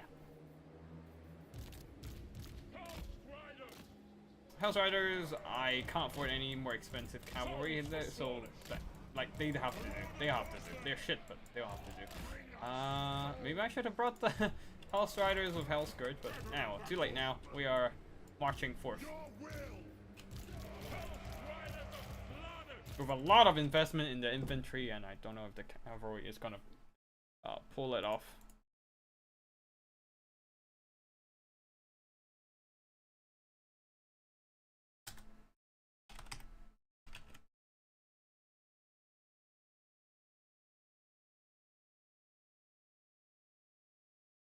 Alright,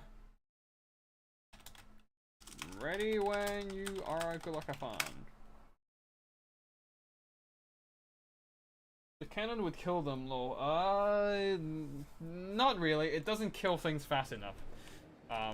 Especially not against moving cavalry. I know it tracks, but it takes a long time to reload, and the projectile speed is also quite slow. Shit, wait. Are there connection issues again? No? I mean, I think my my stream is going fine. It's just okay. I think our opponent is back online. I think we're glitched. It might be because of yeah, I think it's the internet spike.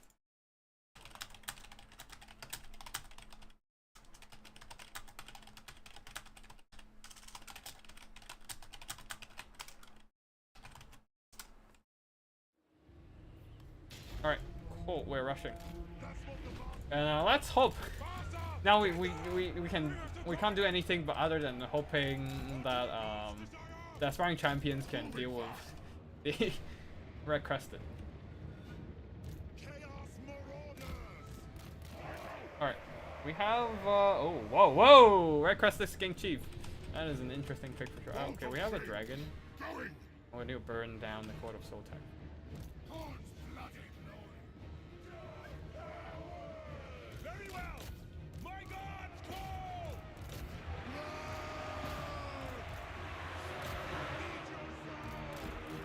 Alright, let's go and burn down everything. Driven by pain. For Lord slaughter. Alright. Go burn that down. See who wields true power. Seas of blood. So be it. Let there be butchery. Marauder horseman. Fight that. You guys start shooting that. And you come over and start dropping Searing Doom here. Step for his manifest glory. Consumed by chaos. I go, carnage. Right, Marauders are still holding for now. Not doing great, but they're holding for Marauder now. horseman. Grip. Ah! Other horses, get out there. Why the oh, god damn it. Charge. That's not great. I blobbed them up way too much. And, All will be held. Moving fast. alright, let's just drop in there and send those Marauders in again. And we are showing up those F1 cavalry. You go and shoot at the F1 riders for now. And we need to kill that red crested forward. Final transmutation. Don't have enough for double cast. Your will. Drinking pain. Guided by hunger. Okay, I need a little bit more magic. Let's just get back in the skies for now. Let the infantry take the fight on the ground. I have no idea who has the capture point by now. Oh, okay. Why is you not on? Faster. Let's start running. Boon of siege. I go. Slanish's desire. Okay. I will see. Why are you not getting back into the skies? Damn it. Commands. Okay, aspiring champions start pushing that, and we've got the throwing axes. Keep throwing. Going. Uh, Fast. I go. Going. Red Crested are doing some really good work here, so I don't like that. Not that I can do anything about it. Sorcerer Lord. A new transmutation. English mortals. I'll have to do that. Don't have any choice but to do that. Oh, you guys can go fight that actually. I go. Going. Moving fast. Yeah, just breath attack on them. Try to kill them Lord first. of magic. Okay, got some good damage. I go. But Going. yeah, our They'll see. holy shit, our infantry is just crumbling so fast. I am the A only. little too fast if you ask me. But yeah. Oh, that's a ref crystal. That explains why their single entity is surviving well. Moving fast. No, not the laser. I go. Nurgle's pestilent glory. Going. I need their souls. Okay, oh man, the skinks are screening pretty well.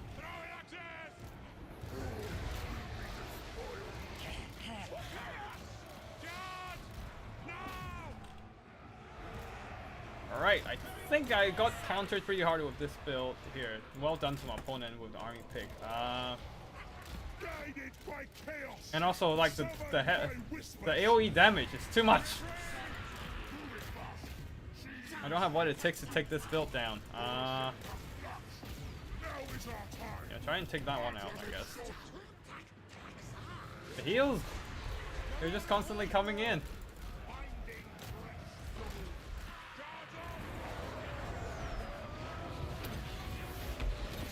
Mortal magic are nothing.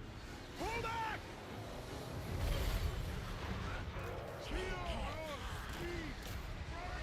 Oh man, how I wish I have a final transmutation overcast version right now. All the best I can do is Searing Doom. Sorcerer's bones. I wield dark magic. Yeah, I don't think I can win this one. Lord of magic. Going. Well done to my opponent. Oh shit. And also I did a shit job in trying to dodge the spells and all. That was horribly done on my end. Siege commands. Flicker and fire. I need their souls. She who wields true power. Okay. Got some good damage done on that. Go back and see if we can take a second round here.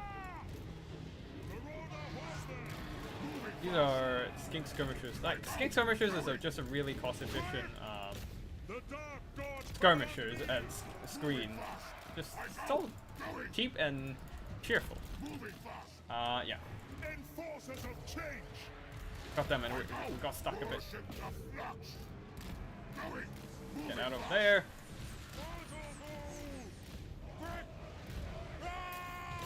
Throwing axes keep throwing, and you guys run them down a bit there.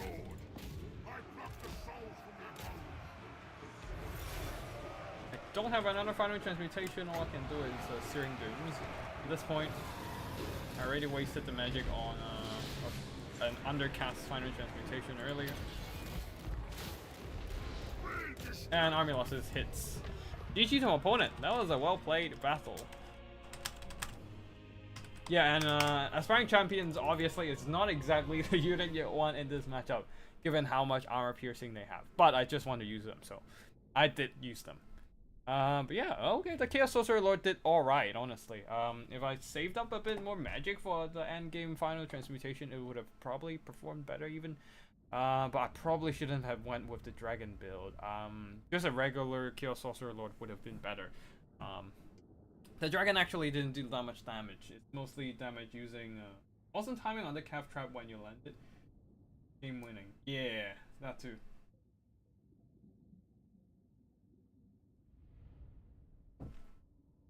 Just throwing in the units to pin my flyer down. No, yeah. Throwing axes did alright, not so much for this one. The cavalry, one of them did well, the other not so much. But the Aspiring Champions, two of them didn't really earn back their worth. And the Chaos Warriors with halberds, man, one of them did alright, managed to get some damage on the dinos, but the other not so much. Just got bombarded by a series of AoE spells and abilities. The Engine of the Gods, Orbital Laser, and Constant Chain Lightning, and Tyrannos Thunderbolt. I was doing an absolute crap job at dodging spells in this battle, and took so much extra unnecessary damage from the Chain Lightning earlier as well, which nuked one of my Marauder Horsemen. That was I should have spread them out a bit more and just be a bit more on point on observing spell markers instead of just sitting there and taking the spell hits. And yeah, they did so much damage with the AoE damage. Man, my micro, damn it, it's so shit. Anyways, GG to my opponent, and that's gonna be it for this battle. All the live battles for this 20. And let me just see if there's a clear winner. Yeah, we have a clear winner here. I'm not gonna announce who, but yeah, I'll drop a message on Discord later to make the announcement. But for now, we are going into the casting section.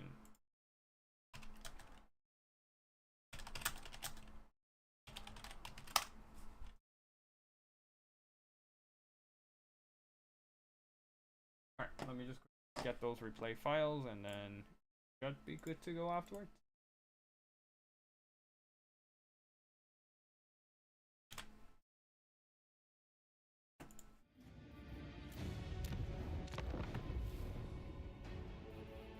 Alright, see.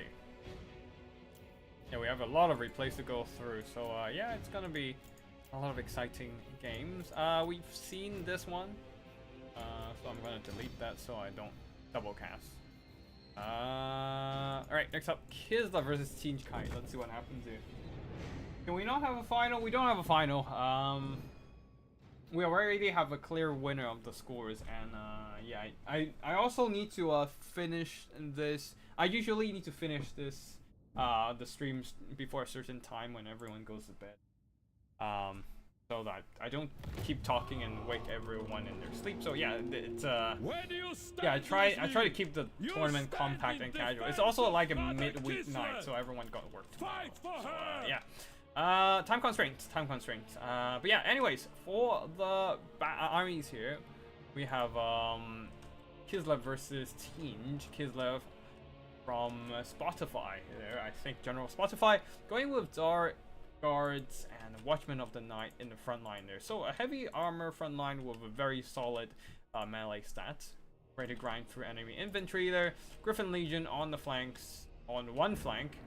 A couple of Akshina ambushes, one of them, and the Wolf Hordes, and some things in the woods leading the army. Ooh, haven't seen this guy in a while. A Drazina with some missile abilities, heroic killing blow, and restock to add more ammo for those deadly Wolf Hordes missiles. Also Golden Knight, Noriska, and General Spotify decided not to bring Spellcaster. Once again, he played Nurgle. Wait, yeah. So yeah, wait, no, that was wait, hold on. Was it Spotify? Give me a second. I'm just gonna quickly check. Actually, let's focus on the battle right now. But yeah, no spellcasters going all in on that melee rush, mate. That is a very gutsy move there. On the other side, for Tinge of Zigos, we have Soul Grinder of Tinge, Carol's Fate Weaver already doing some skirmishing work, trying to work down the Drazina load. Front line of Forsaken, Zangos, and backed up by some Pink Horrors. Chaos Knights of Tinge there. Very classic of Sigos. Just shifting the formation around and forcing the enemy to turn around the formation and tilting to face them, or risk getting overwhelmed on one flank as Sigos' army will attack from the side. So yeah, and already the Blue Fire plus the Soul Grinder skirmishing already working that Drazina down to half health and triggering the Barrow Blood effect. So the Golden Knight and Riska Lesa just jumps right in, trying to kill off the Soul Grinder here. Did the Wolf Pack use the pack drop? No, they only used their missiles so far, and did a lot of good damage to Soul Grinder though, especially with Nariska pinning that, trying to stay close to the Soul Grinder. The problem is that Kairos is free to cast spells right now, not really silenced in any means. The Silence Aura is not activating, but at least the Soul Grinder is in a bit of trouble. Exalted Flamer is now burning through some infantry there. The Forsaken is doing some good damage to the things in the woods, but the Dark Guards and the Watchmen of the Night are holding fine. Ooh, but oh no, the Exalted Flamer dropping those Vortex Fling Tornadoes right in the middle of the Akshina ambushers, burning through their HP, and Marauders are wrapping around the rather narrow front line of the Kislev here. Especially some of the Dark Guards are a bit out of position. Though now some of these Dark Guards are up to plug the gap. The problem is they are more Forsaken for them to deal with. Dark Guards in the front line have grind through the Forsaken, but this is where the Chaos Knights of Tinge are here to delay that advance. The Drazina is trying to skirmish Kairos Fate Weaver, but unlike Kairos Blue Fire of Tinge, his shots mostly doesn't have tracking. And that is a big dilemma here. He can't really outshoot Kairos Fate Weaver in that regard. Kairos can dodge his shots, he can't dodge the blue fires. But yeah, at least the Dark Guards are pushing up. They're driving back those Forsaken and pinning them down so the Wolf Hearts can keep firing. But right now, the Tinge army has that advantage in balance of power. Not only do they have spell casting, they're also almost killing the Drazina Lord here. Let's see. Exalted Flamer is still alive, and it still have so much more ammo ready to basically incinerate all those Dark Gods. That is a big, a massive threat to this infantry-heavy Kislevite army. Oh, the Golden Knight is near Kairos though. That denies him from spellcasting. The problem is that the Chaos Knights and Marauders are nearby, trying to that are ready to threaten her and push her away. So she can't really stay on top of Kairos because Kairos is spotlighting. She isn't, and she is susceptible to being intercepted by Chaos Knights and Zangors and whatnot. But yeah, anyways, Dark Guards are holding things in the woods, are now reinforcing to beat down the Forsaken. Another character sniping ability, the Bolt of Change. Just blasting that poor Drazina and the Blue Fire cast as well. Oh, wait, no, looks like he tried to move away, and that forced Kairos Fate Weaver to move up as well, and that cut off the spell cast. And now the Golden Knight is just gonna solely stick near Kairos Fate Weaver, just trying to deny him from any spell casting, while the Dark Guards are trying to get some infantry fights and go and clear out all those team's ground forces. But right now the Soul Grinder has stabilized its leadership. It was crumbling for a bit there when Nariska was trying to go after him earlier, but now he's stabilized. And now he's trying to focus down Nariska, trying to pay back. Trying to get some payback for what she has done to this demon engine. Yeah, we're gonna do some fast forward here. We're in a slightly slower phase. Nariska's noticing the threat of the Soul Grinder is once again going after this massive demonic construct, but that means Kairos is free to start spamming blue fire once again, and this time he's focusing on the Golden Knight, making sure that the Silence presence will be eliminated on the battlefield. At least the Kislevites does have the lead on the victory tickets. Already got the capture point early game, and just getting those points. Anyways, some fire vortex from the Exalted Flamer. This is why they're so good against infantry. The vortex damage lingers on the battlefield and burns through everything on its path. So yeah, the Dark Guards are in big trouble. Ooh, it looks like there's another bolt of change. They have spammed enough spells so far, and oof, the Golden Knight is down to the last bit of her HP, and a blue fire. Oh, yep, that's probably gonna be it for her. Once our blood wears up, she's probably gonna go off and run for the hills, and yeah. But yeah, now it's almost halfway done with the victory tickets from the Kislevite side, but their balance of power is not looking too hot. Their leadership is mostly dead. And it's all down to Akshina and Bushers holding up the balance of power, which isn't much. Oh wait, also a bunch of Dark Guards, which will be falling victim to the Exalted Flamer kite. Yeah, we're gonna fast forward again here. As the Griffin Legion, we didn't really pay attention to them, just cleaning up the flank units at this point. Things in the woods are routed, and the Wolf Hearts are being harassed by Kairos Fate Weaver, while the Drazina doesn't even dare to get close to him, for the fear of blue fire is just too grave. But yeah, we're above halfway through the victory tickets, but blue fire spam is up once again, just working down the Wolf Hordes, and yeah, some units shattered for the Kislevites, and the Wolf Hearts are still firing, but unfortunately a drop from Kairos will be finishing them off. And that's gonna be GG there with victory to the Team Kite. The blue fire and the Soul Grinder kite is just a little bit too annoying for a melee rush army to deal with. Just sniping out the single entity characters, and then the infantry and Exalted Flamer will do the rest on the infantry, and then yeah, cavalry and mobility in general just got whittled down in a battle of attrition. Wolfhearts did really well, not so much for the Akshina and Bushers and the infantry here. They can kill off Dangors and Forsaken, no problem. The Dark Guards are very strong in melee after all. But the problem is stuff away from melee. Exalted Flamer just keeps burning them down. They're just dying in droves to that vortex damage. While the two characters here unfortunately didn't really get any melee fights, being kited away by blue fires and the magical missiles, cracking missiles even, of the Soul Grinder. I'm no good with Kislev. I can't find a flow like with Nurgle and Korn. The classic ODM army repositioning ploy. I used to love watching Alfredino and all do this. Yeah. ODM is very well versed in that army tilting. And you can see that brought some disarray to the Kislevite army's position. Like, a lot of the Star Guards are kind of away from mispositioned because of that. This whole side could be getting hit by the entire army of Siege, while there's a bunch of units like the Griffin Legion who are getting spell spammed by blue fire.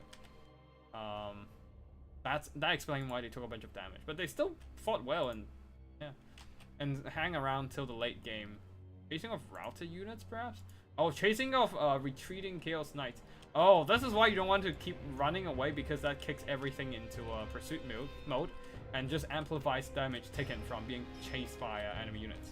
Oh, okay, the Griffin Legion was just on the periphery, chasing down retreating units and doing rear charges. That explains why we didn't really see them. Got hit by a Wait, did they got hit by a Siege Firestorm? It did, but it didn't do enough damage to kill that unit outright. Yeah, good. 90% of spell kiting, running and spell kite.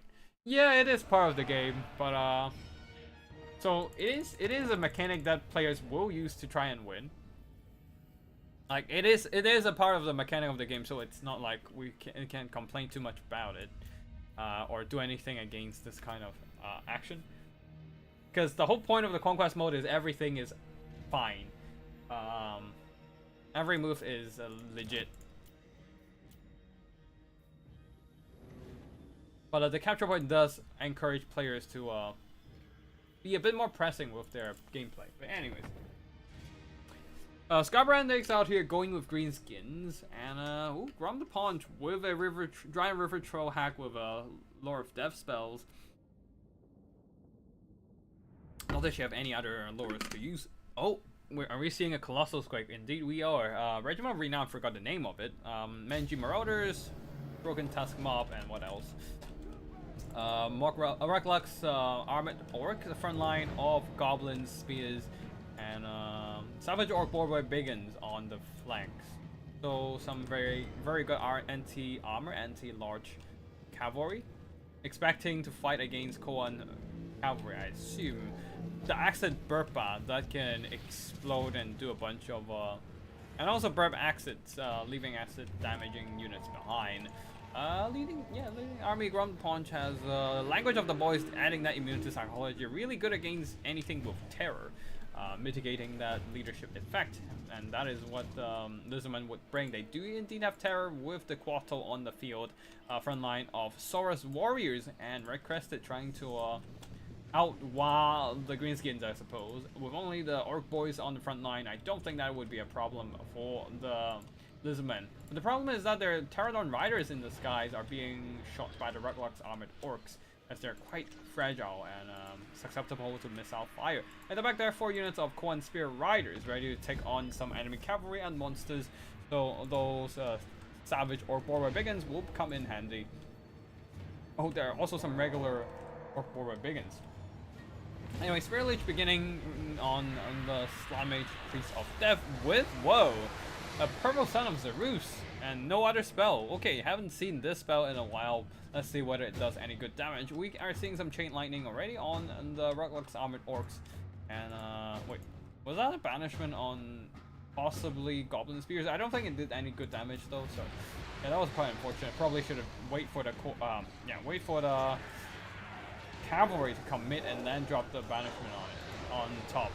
Like now the Koan cavalry and the Orc Borboi Biggins are all collapsing on each other, trying to win out this cavalry fight. And Saurus units would win the infantry without any issues. Will win those infantry engagements without any issues, but the problem is whether the cavalry advantage can be held up here. As the Orc Borboi Biggins are moving into recharging distance and slamming into the backs of the Sauruses in all over the place. The Orc Borboi Biggins taking some damage in this frontal engagement against the Koan Spear Riders, but the Koan Spear Riders are not having a good time either, and these Koan Spear Riders are getting collapsed by both the Broken Tusk Mob and Savage Orc Biggins. Actually, 3 units of Orc Borboi Biggins, one of them the Savage variant. And yeah, plus a watch using them up earlier, these Koan Spear Riders are in for a bad time. Oh no! A Purple Son of Zerus trying to aim for the enemy orcs, but actually hurting a lot of... Oh no, it did so much damage to their own Koan Spear Riders. Wait, is that... Oh no, that's the Purple Son of Zerus from... from the Giant River Troll hack. So it's a Battle of Purple Sun, but we haven't seen any Purple Sun from the Slamage Priest yet, I don't think. Oh, here goes Purple Sun, but unfortunately it wasn't as good as the a lot of these Green Skin Cavalry are moving away from the engagement, so wasn't actually getting hit entirely by the spell. Still did a lot of good damage, just not quite as close to deleting a whole cavalry outright. Acid Burpa and Quattro are duking it out. Neither of them are anti-monster, so they're just noodling each other for a bit. But then there are some Menji Marauders firing in, and Grom the Paunch is in to help as well, slapping this for Portal, and the Portal will be pushed back, and getting the Squig biting a chunk out of him as well. For Portal there. And yeah, as for the cover advantage, seems like the Greenskins have earned that indeed. Getting a really good Purple Sun earlier, and also overwhelming the enemy mobility with the sheer amount of Orc Warrior Biggins. And yeah, that is gonna be... I think that's gonna be a Greenskin victory at this point. Lots of armored Orc has taken some damage, but there's just... Oh, there's still a very healthy unit of Orc Warrior Biggins that needs to get over here and help out. Not that I think they are... Not that I think it's gonna change anything, but... Yeah, there's only... There are no more Koan Cavalry on the field for the Lizardmen. And they lost any... They lost all their tools to fight against enemy cavalry or monsters. That's gonna be army losses. Didn't really pay attention to the Pterodon Riders. Might actually jump back in to rewatch that bit. But yeah, what is... Oh, the Koan of Sotak is still fighting on. But yeah, that is gonna be GG. Good luck clearing out blobs with spells or keeping your cap alive. Spotify doesn't bring casters, so it's gonna be even harder. Yeah, it's a tough one. Twist, I fucked up with the spells in this one. Yeah, just don't bring Purple Son of Cerus, man. It's generally not worth it. Spirit Leech and Fate of Buna is what you want, especially against Greenskin. If they didn't bring a self-healing Lord, that Spirit Leech would have paid really good dividend. If they brought a self-healing Lord, then you can just Fate of Buna something like a Savage Orc Warboy Biggins there. Gonna net you like a good 700, 800 value of gold. But yeah, the Axe of Burpa did well. Just stomped some poor Sauruses, and did some good damage to the Quattle as well. Pterodon Riders didn't do a whole lot, and Coin Cavalry. They were losing pretty badly to the Savage Orc and Orc Warboy Biggins. Partly because of the Y, and partly because some of them got countercharged in the back line. Yeah, not a lot of support for them on this Lizardman build. Now let's just read off my game. Purple Sun is really good right now. That explains why both sides have Purple Sun, but I don't know, man. I feel like guaranteed spell damage would be more useful, but then again, it's like 100% of 70 damage versus 70% of no. There's 100% doing 50 damage versus 50% doing 100 damage. The average is the same, but it fluctuates a lot depending on your luck. Alright, I'm just gonna quickly jump back in to see where the Pterodon's up to.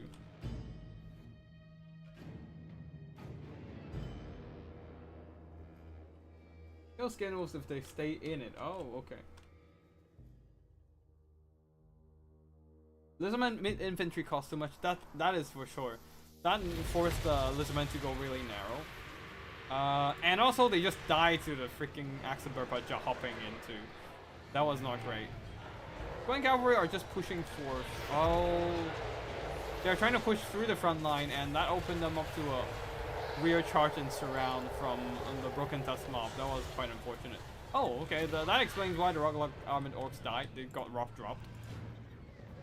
Yeah. These guys still have their rocks, but yeah. Yeah, the two monsters just duking it out against each other, and okay, rock drops, and probably did more friendly fire. But yeah. Yeah, the Rocklock's Armored Orcs actually did well. Did decent. Having some flying units to shoot at.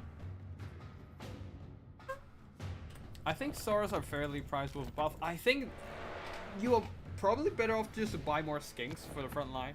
Because a real damage dealer, real carry in Lizardman games are either the monsters or the Koan Cavalry. Or the Slimy Priest himself. But other stuff is just not that important. Like, Red Crested Skinks is already decent enough as an offensive infantry to kill armored infantry and just attack. They're finding us quite good at grinding through weak infantry efficiently. Yeah, that's true, but how often do you need to focus on grinding through weak infantry, right? Now I think they do fine grinding through grinding through weak infantry because they have really good weapon strength for an infantry. The problem is their stats are shit. Lizardman stats, man. The Saurus stats, man. It's just sad. Let me just bring that up. A regular Saurus warriors have 32 attack and 28 melee defense. Let's not compare it with Skavens. Let's compare it with Empire Swords. 32 attack and 32 melee defense. Empire Swords have better melee stats than the Sauruses. And that they only cost half of the Saurus. And they have shields too. The only reason why they're so expensive and still considered good is because they have slightly better armor, way better leadership, and most importantly, they have good weapon strength at 52, which is double of the Empire troops. But yeah, man, their stat sucks for an infantry, for a mid-tier infantry. Yeah, the damage output, like they have really good weapon strength, but they just takes time to land those hits. They have the fighter thing. That is true. They have the primal instincts, predatory fighter thing. But it's only 5 melee attack though, with a 10-second duration. Yeah, they have. Oh wait, they have primal instincts, which makes them better, but yeah. Oh wait, they do have a lot more HP. That does help. I do agree. They have 2,000 more HP. Yeah, so they. Yeah, but the only problem is that one, they're expensive. Two, they're slow. For what they do, and three, their stats are mediocre. So they can't catch up to faster enemies. All they can do is just sit in chaff and grind through them infinitely. But they can't really do anything else. So while the rest of their army is just getting collapsed and killed, just like in the previous battle there. They're doing fine. They were doing fine in the fight themselves. But all the Koan cavalry got jumped by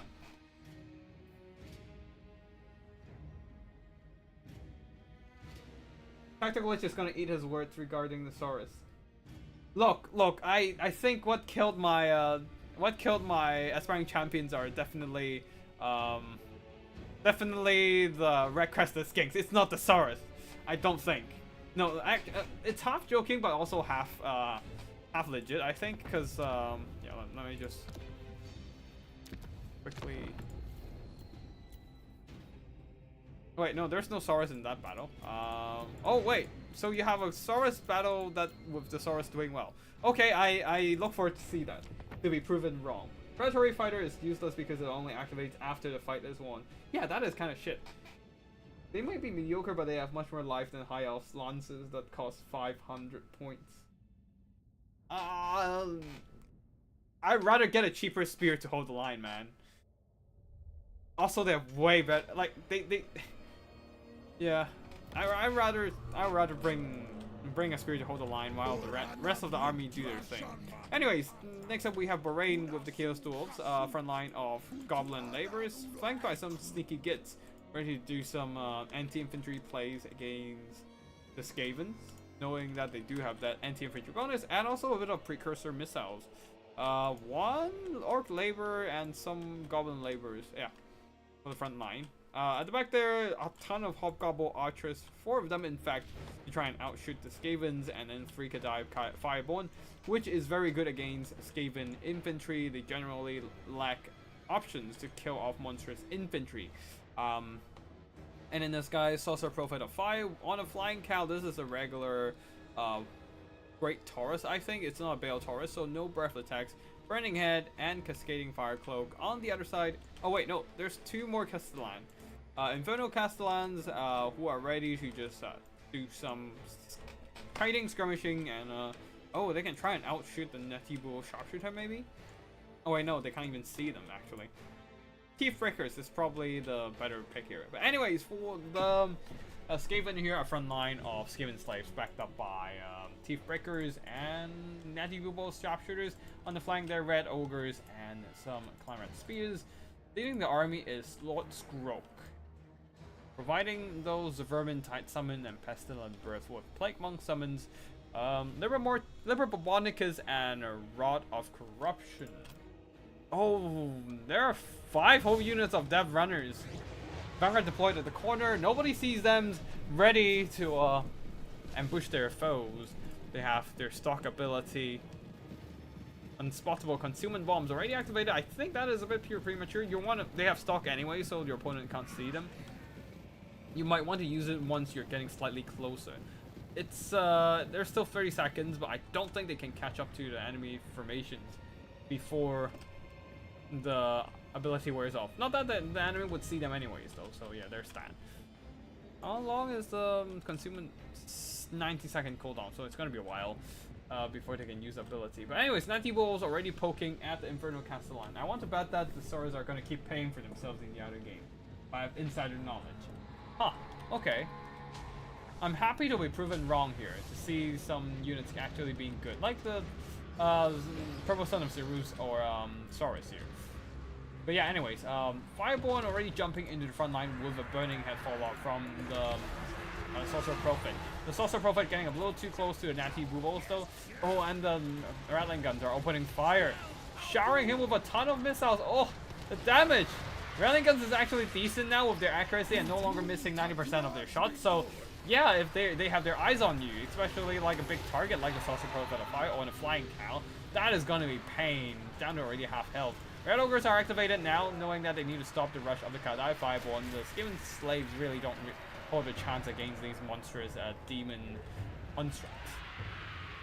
So yeah, Red Ogres are trying to hold the line. Death Runners are still struggling to keep up, trying to get into the fight for, well, they're just only infantry, so it's gonna take them a while. Oh no, the Thief Breakers got caught by the Kadai Fireball. There goes the Kadai Fireball, getting chewed up by those anti-infantry armor-piercing monsters. The only protection they really have, these weapons teams, are their armor, and it's not gonna do well against an anti-infantry armor-piercing unit. Anyways, Death Runners are on the battlefield now. I mean, they have been on the battlefield, but are close to engagement, charging into the fights there, dragging down those archers. Oh, but Burning Head right on top of 2 stacked up Death Runners. That is a devastating spell. Killing 1 unit, 2 units, 1.5 units of these Death Runners are gone, and immediately followed up with a drop from the Bale Taurus, terrifying the Death Runners there, and also actually burning through some Red Ogres and triggering a rout as well with the burnt leadership effect. I think this might be a victory for the Chaos Dolls, as much as I love that Vanguard deployment tactics. The Death Runners are killing through a bunch of Hobgoblin archers, but they themselves are taking quite some damage. And yeah, things are not looking too hot. Was there a Liber Mortis? Liber Bubonic? It's Rod of Corruption earlier? I don't think so. But yeah, anyways, Cascading Fire Cloak to juice up the Sorcerer Prophet of Fire's melee stats. I figured he had something stealth, but I thought it was Triads in the background. Nobody expects Death Runners, really, but yeah, Death Runners actually makes sense against possible Blunderbuss or a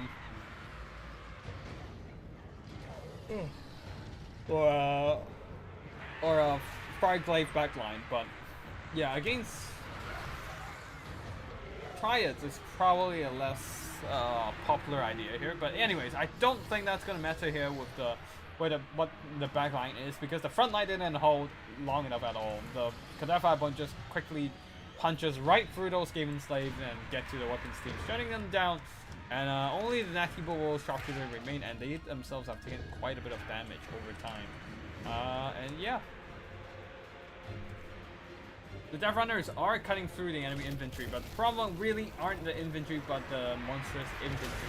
The Kadai Fireball, they are unstoppable. Nothing can stop them at this point. Red Ogres might be able to put some dent in their HP bars, but unfortunately, not today. The Red Ogres have mostly been beaten back, and balance of power is in favor of the Chaos Dolls. We are going to fast forward here a bit, as the Clan Rats and Skaven Slaves are getting grind down by the anti-infantry bonus of the Hobgoblins and the Kadai Fireborn. More Hobgoblins are coming back, and the Bale Taurus is just clearing up some scattered stragglers on the field. Hobgoblin archers are trying to hold their ground while Clarets are trying to drag them down. Yeah, I think that is gonna be it. Kadai 5-1 jumping and shutting down those Death Runners as well. Yeah, Kadai 5-1 basically carrying a good chunk of this battle. Quickly breaking through the enemy front line and then killing the weapons teams, and then just killing off all the Death Runners as well.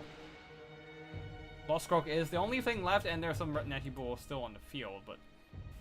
Oh, ooh, Rod of Corruption, though, doing a lot of good damage to surrounding enemy units, but so that alone is not enough. Ooh, looks like Lost Croak is trying to go for a Hail Mary of Temps, dropping in summons, but I don't think that matters. I was losing my mind with Scroak taking no damage in the middle of Freakadai. Yeah, being a Foot Lord, it sometimes gets knocked over and he doesn't take damage, or the Kadai 5-1 just doesn't have good surface of contact, base contact with the Lord Korok's base, so they couldn't really efficiently do damage while surrounding him. Anyways, army performances wise, yeah, as I said, Kadai 5-1, 1,800 gold on almost all of them. This one also close, like 1 gold off, carrying the day here. And yeah, that's pretty much just a Kadai 5-1 carrying the day, and some archers doing damage. Not a whole lot though. On the other side, for the Skaven army here, the front line simply crumbled to those Fireborn there. Death Runners try to bring this one back, but unfortunately they're up against magical, armored, infantry killing constructs. And their specialty is more, well, infantry. And yeah, didn't do quite enough damage, but yeah, the Jezzails did okay, the Natty Bubos. And Red Ogres tried their best to slow down the enemy push, just not quite working there. Lost Croak got some good damage with a stream of Rod of Corruption and Liber Bonicus. The issue is large monsters often knock down characters, that too. And when they're on the ground, sometimes they can't be hit.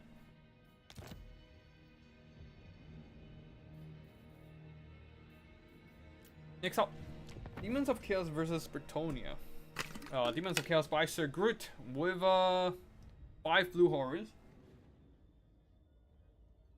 2 bloodletters, the Frolickers Bubonic, 3 Seekers, and 1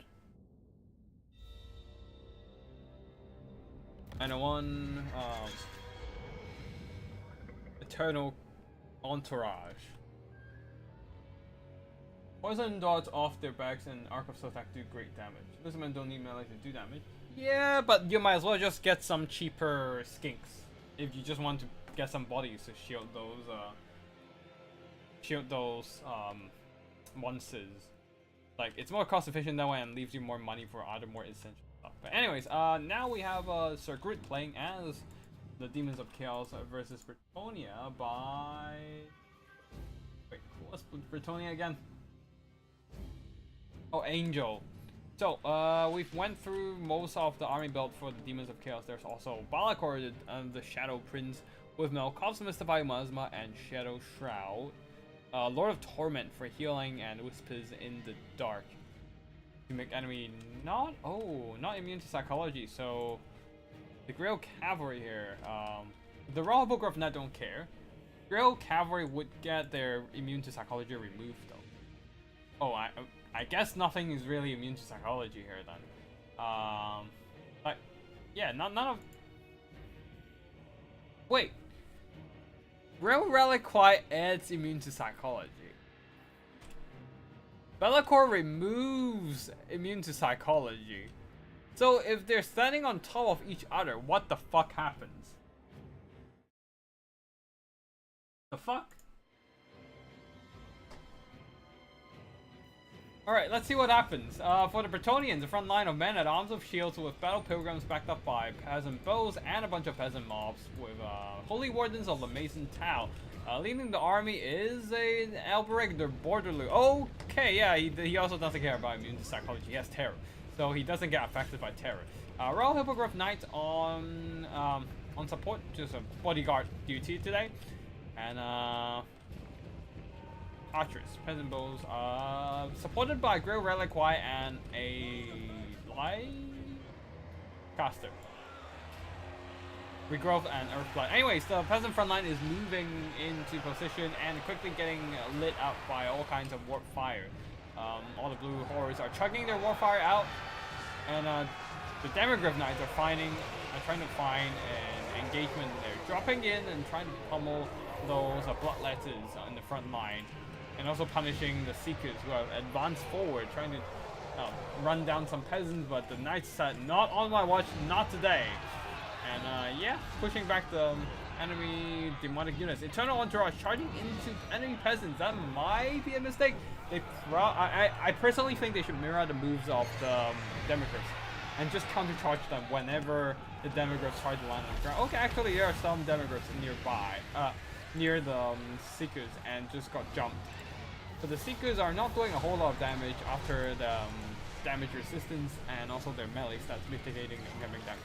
Anyways, blue horrors continue to fire off with the bloodletters holding a tide of peasant on each flank. Actually, where is the second bloodletter? Wait, it might have all went down already. Yeah, anyways, doesn't matter. Now, Albrecht the Broderloo and his very loyal Demogryph Knights are on a hunt, trying to take out Bellicor and force an early leadership break. While the Royal Hippogriff Knights getting stuck in the middle of enemy units and also countercharged by Seekers and whatnot, not having a good time. Down to half health, but quickly getting healed up. They still have 10 models, so plenty of space left to heal. And they're jumping in. Alright. Rear charging the enemy infantry, but they themselves are taking a lot of damage in the process. Huh. Oh, getting charged by the Eternal Entourage and shot by the Blue Horrors. Yeah, that would do it. Yeah, especially the devastating flanker trait, adding that double bonus charge bonus on impact. And yeah, Bellicor was quite alone on that engagement there with only bloodletters nearby, so he is trying to get out of there. Eternal Entourage also just continues to pursue and chase down the Royal Hippogriff Knights. They do have very fast speed at 100, and yeah, 100.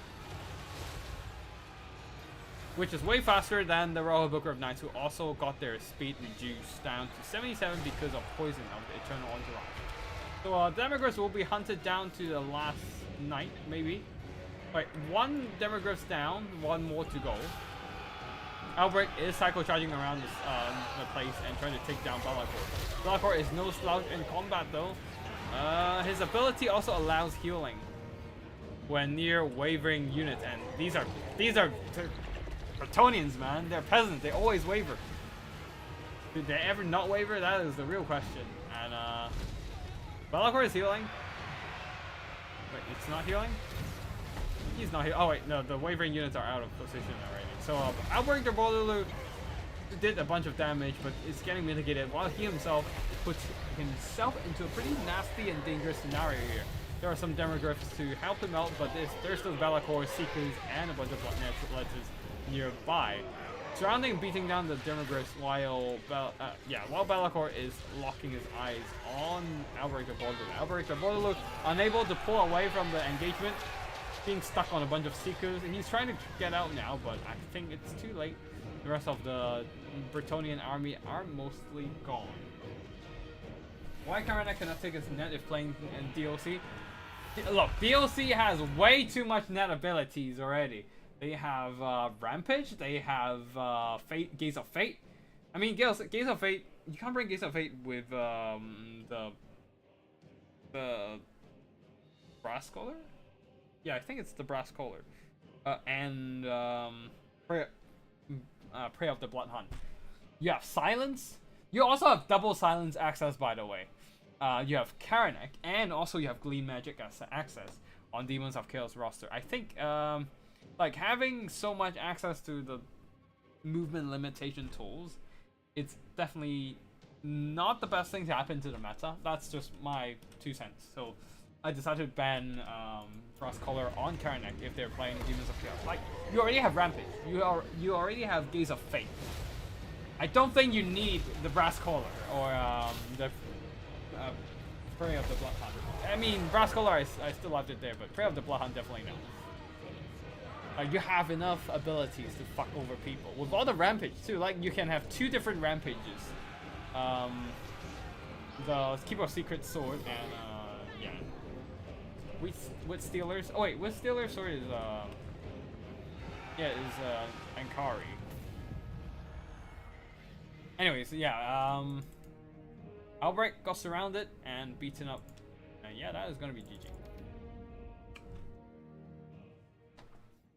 Alright, balance. Army performances, the Seekers carry this, man. Yeah, they did so much damage whenever those Royal Hippogriff Knights landed and forced to confront the Seekers. Yeah, they're not having a good time at all. And Albrecht too. Bellicor did some good damage. And I'm not entirely sure about putting Warrow Hippogriffs into of Chaos. Actually no, that might be a good call. To deal with Changebringers and stuff. But anyways, being peasants, Albrecht did some damage, not the most. He also lacked magic damage, right? Does Albrecht have magic damage? Let me just double check. But yeah, Battle Pilgrims a little bit underperforming in general, I think, but not sure if they changed recently, but personally I don't like them too much. Even Wardens of the Mason Tower is good because of the yeah, and Prayer of the Bloodhound is only for Lord. Yeah, that's true. But yeah, Battle Pilgrims, Wardens of the Mason Tower is good because they have magic damage. Archers unfortunately didn't do a whole lot. Getting disrupted by cavalry quite early. Those nasty Seekers circling around and jumping onto their backline and all that. Just quickly check something, sorry.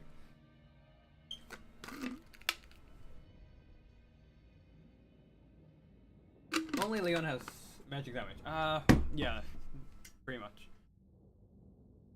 Oh wait, the Fae also has magic damage, but it doesn't matter, it's the Fae. I like Pegasus Knights versus DLC since armor isn't an issue, they're much cheaper.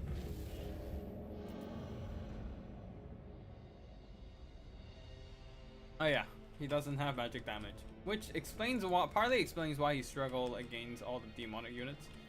Yeah, there's also Bellicor having that 60% damage resistance Shadow Shroud. That doesn't help those Bretonians at all.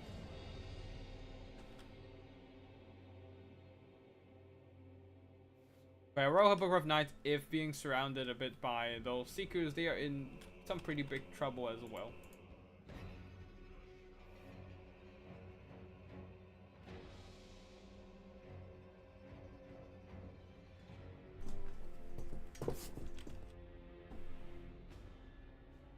Oh, yeah.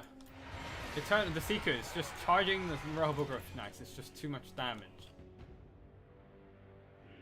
And when the Royal Hippogriff Knights try to pull away, the Seekers have more than enough speed to keep up and just pursuing them down. Like, that was not an optimal scenario there.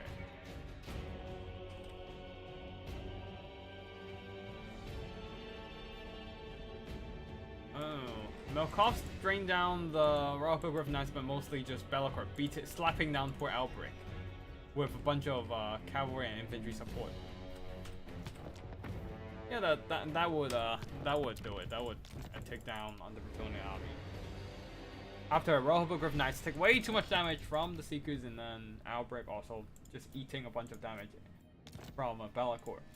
Alright, next up, let's check out something different. Let's check out Greenskins versus Chaos Dwarfs. Mix it up a bit. Let's not take Demons of Chaos in every game again and again. Alright, first up we have Greenskins here from Scarbrand, once again, a front line of goblins. Just gobbles. 2 Black Ops, one of them, the Crimson Killers. 2 Orc Barbarians, 2 Savage Orc Warboy Brigands, and Ooh, double Wyvern in this, guys. One Feral Wyvern and the other Orc War Boss, supported by our Giant River Troll Hack. Double Wyvern to jump on enemy missile backlines, I assume, while the Black Orcs will be crushing the armored front line. Anyways, Orc Warrior Begins, Manji Marauders, and yeah, that's it for the Greenskin Army build. Quite straightforward here, just going almost 90% all in on rushing. On the other side, for the Chaos Dwarves, once again, a similar... no, not really a similar build. Double Infernal Castellan in front, just shooting, poking down on the Giant River Troll Hack. 2 Orc Laborers, a single Dwarf Blunderbusses, ready to just shoot down whatever monsters coming their way, or even infantry too. If they start firing, those goblins would die in like a few volleys. Inferno got great weapons to deal with any possible armor, and this time they actually come in quite handy. Oh wait, 2 blunderbusses actually, my bad. Chaos Dwarf Warriors, 3 blunderbusses actually. Oh yeah, I'm constantly missing them. And they're immediately lighting up all those poor gobbles there. 2 Bull Center Renders leading the army is Drazov the Ashen, coming in with his melee attack buff, Dark Renown, and his damage resistant ability, House Shard Melee. I don't think it matters too much, since he is just a Foot Lord and he doesn't take the most damage. But the blunderbusses are definitely putting a dent in not only the gobbles, but also the Black Orcs. Oh, here comes the Purple Son of Zerus. Okay, I was wrong. The Purple Son of Zerus actually doing really good damage, deleting a whole unit of the blunderbusses. That whole blunderbuss gone, and the Black Orcs, okay, some friendly fire, but that is acceptable losses. Oh, I'm gonna eat my words on the Purple Sun then. But the Chaos Dwarves are repaying in kind, immediately returning for the favor with a Flames of Acid. Yeah. Manji Marauders are firing from the other side, and one of the Black Orcs is down. Crimson Killers are coming in with full health though, and that is going to be rough. Those blunderbusses needs to be alive to shut down the Crimson Killers, but the Bull Center Renders are too busy fighting one unit of Orc Warrior Begins instead of protecting the other blunderbusses, and they're now completely collapsed by a ton of Bacon Calf. 2 units of Orc Warrior Begins, one of them, the Savage ones, are on them right now, so completely surrounding and overwhelming them, while the 2 Wyverns are in on this fight. Oh, the Bull Center Render is getting surrounded in here. It's not going to be having a good time. These Bull Center Renders definitely need to come over to help. Oh no, these are these are regular Bull Center Renders. They have no anti-large bonus, so they're going to struggle a bit more against the Bacon Calf. And you can see the orcs are working down the blunderbusses bit by bit, and also the whole time the blunderbusses are not able to fire.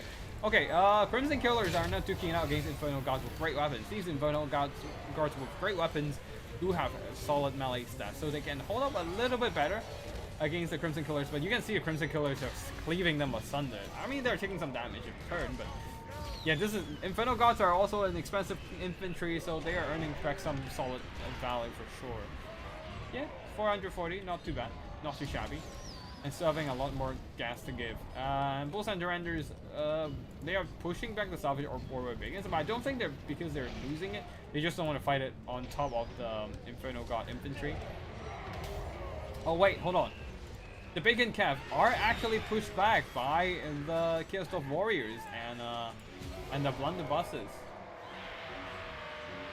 Getting dragged down in lore of attrition, Bull Center Renders managed to do their job there, getting almost 1,000 gold worth of damage value, and the Drazov Ashen continues to fight on.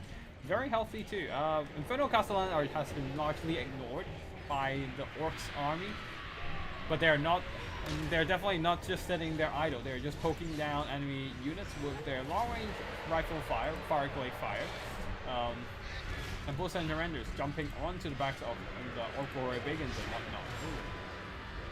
Yeah, another Flames of Asgard, this time onto, Salvage Orc Warrior Begins, but I think, unfortunately, this time it doesn't do as good. Oh, it did a lot of friendly fire to the Infernal God great weapons. That was unfortunate. But yeah, that was a risk that the Chaos Dwarves are trying to take here, to take down the Orc Bacon Calf. Balance of power ever so slightly in favor of the Greenskins. Crimson Killers are still killing, though they're now down to less than half health, being surrounded by Chaos Dwarf Warriors. And Drazov the Ashen is here, juicing up their melee attack on those Infernal Gods by a slight bit. And Breath of Hatred, plus 32 melee attack in total from the Breath of Hatred of the Infernal Castellan, and the Dark Renown of Drazov. That is giving those Infernal Gods with spray weapons a good damage boost, but unfortunately they routed before they can make use of the entire buff, wasting most of that juicy melee attack stats. That was kind of unfortunate. But yeah, on the Killstorf side, their single entities are still very healthy, so that is boosting up some of the balance of power, but their army is largely done for. I mean, same for Greenskins, honestly. Both sides are very exhausted and weathered and whittled down, depleted in the melee fights. Crimson Killers, though, can probably solo all the melee infantry by themselves. Oh wait, actually, no. The Infernal Gods with great weapons are still quite healthy. Alright, and the Killstorf Warriors, too. So these are the remaining pillars of the Killstorf army here. Drazulov is in a bit of a pickle. They're surrounded, surrounded by those Crimson Killers. Great weapons, anti-infantry bonus, armor piercing, and absolutely hacking apart Drazulov with 59 melee at defense, not too shabby, but Crimson Killers. 32 melee attack, and then they also turn on unstoppable choppers. That makes sense. Why they take more damage, but also do a ton more damage in return. Getting that plus 50% weapon strength. Holy crap! Just cleaving asunder everything in their path. And yeah, I think that is gonna be GG here. Yeah. I don't like Burning Head, it moves too much. It's 50-50. It's really good against chaff. But yeah, it's sometimes it can kill your own stuff. But it's also more cost efficient. They're not exactly an expensive spell. We have Bull Surrenders held on pretty well. But yeah, unfortunately, it's just that the rest of the infantry didn't do oh well, the Infernal Guards did well. Blunderbusses not so much. Being such an expensive infantry force, being Chaos Dwarves, means that you don't have a lot of units to protect the back line. So with the Bull Surrenders too busy dealing with the Bacon Calf. There's like 4 units of Bacon Calf and 2 flying units. And a bunch of infantry on the ground too. So it's a lot of pressure for only 2 Bull Surrenders to deal with. And the 3 blunderbusses were not really well protected and just got quickly compromised and shut down. Burning Hands, I like, one of the best win spells into low armor infantry. Indeed, they are. The biggest reason I managed to win the first game with the Vampire Coast is because I was using Burning Hand to clear out all the chaff. And in the end, that gave me a chance to take down the single entity Count Nautilus and the Bloody Reaver Death Gods with nothing to really interrupt me. It's the Burning Hat doing all the work there. But yeah, Blunderbuss is just quite unfortunate there. Giant Infantry Hat got a really good cast of the Purple Son of Zerus, deleting one of the blunderbusses. So yeah. Oh, the Wyverns did alright. Dropping in and chewing up those blunderbusses, and more importantly, the Bull Surrenders, who does not have specific anti-large, so they did quite a bit worse against the Bacon Calf and Wyverns. Oh yeah, and this Black Orcs got deleted by a Purple Son of Zerus. That was quite tragic for the Black Orcs. They didn't even get to get a good fight, and just died. It just died to the nasty spells. Alright, next up we have let's do Nurgle. Wait, that's not Nurgle, that's Sergrit. DLC, that's a DLC versus Demons of Chaos versus Norska.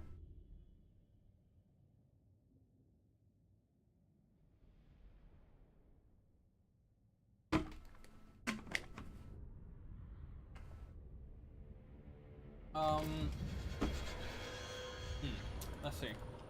Alright, I'll let you guys talk about the spell selection in the chat yourselves. I'm just gonna keep casting. Can't really multitask. Well, so for the Demons of Chaos, they're a front line of Nurglings, and Bloodless is one of them. The Frolic is Bubonic, backed up by 5 blue horrors, and in the skies, it's gonna be a Changebringer Kite. That's a lot of missile kiting. Angels of Decay, Balakor himself with Enfeebling Foe, Shadow Shroud, Malkovs, or Lord of Torment, and Whispers in the Dark. Removing that immune to psychology. Not that it matters in this case, I don't think. On the other side for the Norscan army, I don't really see any immune to psychology. Front line of Marauder Berserkers, accompanied by Skin Wolves and Ice Wolves, and yeah, just 3 of those units each. And Beasts of Tashnar, Murder Hunters with Javelins to shut down enemy monsters like the Angels of Decay or Changebringers.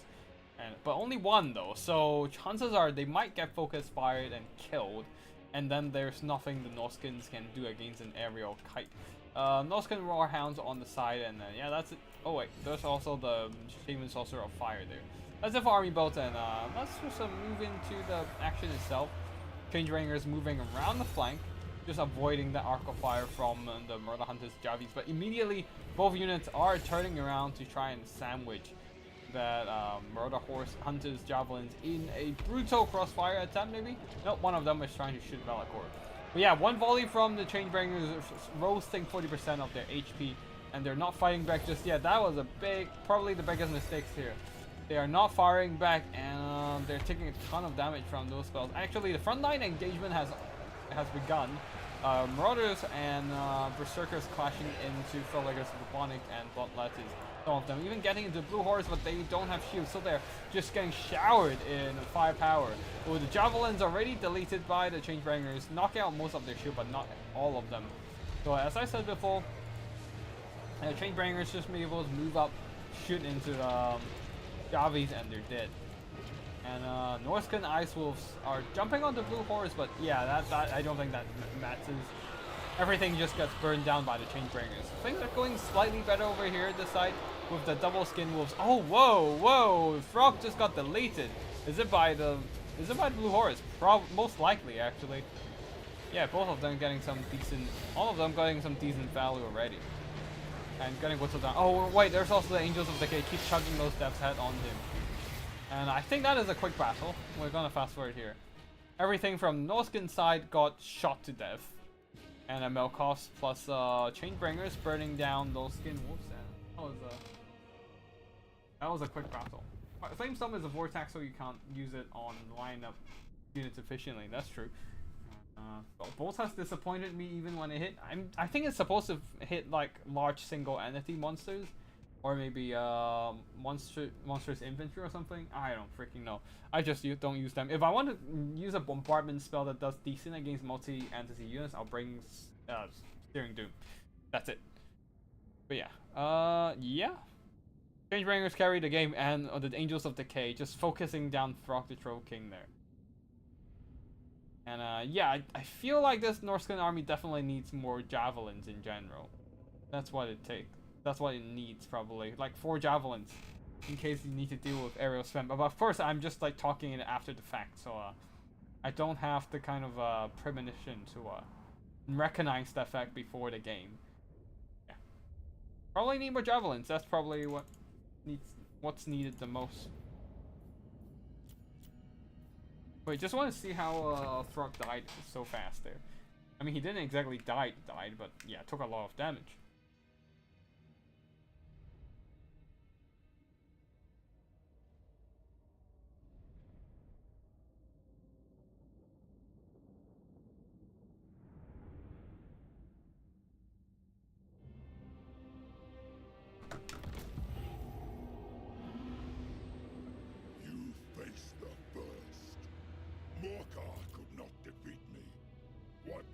Of you.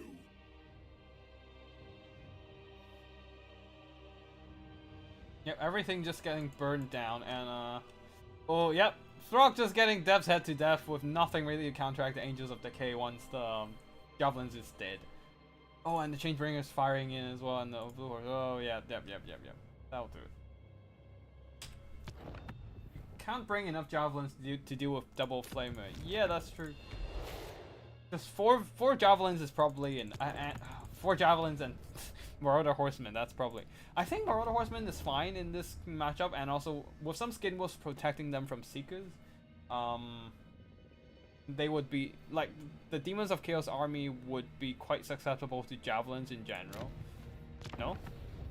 But yeah, I think that would be a nice way to deal with it. But anyways, next up we have Angels, Bretonia versus Twist Lizardman. Twist going with Once again, Saurus, 4 Saurus spears. Okay, this might be better. Saurus can do decent in this matchup because they beat up peasants. But yeah, ooh, I like this double solar engine build using that. No, their best usage is not only as artillery but also as a stat debuff unit, debuff dispenser, if you may. The blinded debuff minus 24 attack and defense. That's massive for any elite unit to get nerfed to the ground. Saurus Spears in the front line with Red Cresteds on the flanks, one of them the Court of Sotak, 4 units of Cohen Spear Riders, a Mage, a Slime Mage Priest of Death with Purple Son of Zerus and Zerus only to delete enemy blobs. Let's see how they do against cavalry. Double Bastillodon Solar Engine just moving up, and yeah, Angel not bring any archers, I'm surprised. A front line of only spearmen and arms with shields and backed up by some battle pilgrims. Ooh, we're seeing a banishment of Purple Sun of Zerus, banishment bound version, doing some minor damage to battle pilgrims. Saurus should be able to grind through all those infantry no problem at all. For the Bretonnians, there's also a couple Pegasus Knights, one of them and one Royal Pegasus Knight leading the army is Outbreak the Border once again, diving onto the ground. And the Saurus are absolutely beating the crap out of those peasants. The Pegasus Knights dive in from the front. That might have been a mistake there, taking on Saurus hat on, especially they all have anti-large.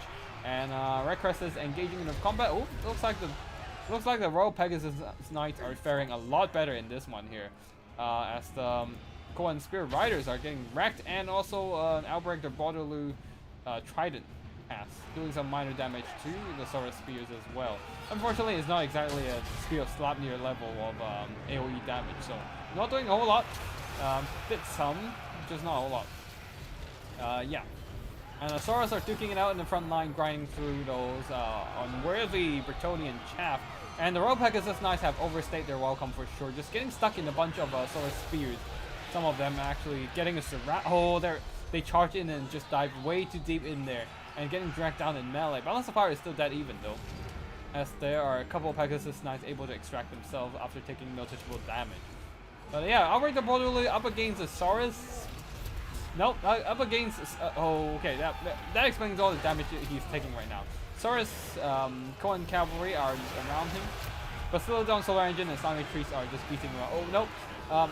So yeah, this Outbreak in the sticky situation forced the Royal Pegasus Knights to dive in and bail him out, but that also opened up the Pegasus Knights to a recharge from the Cohen Spear Riders.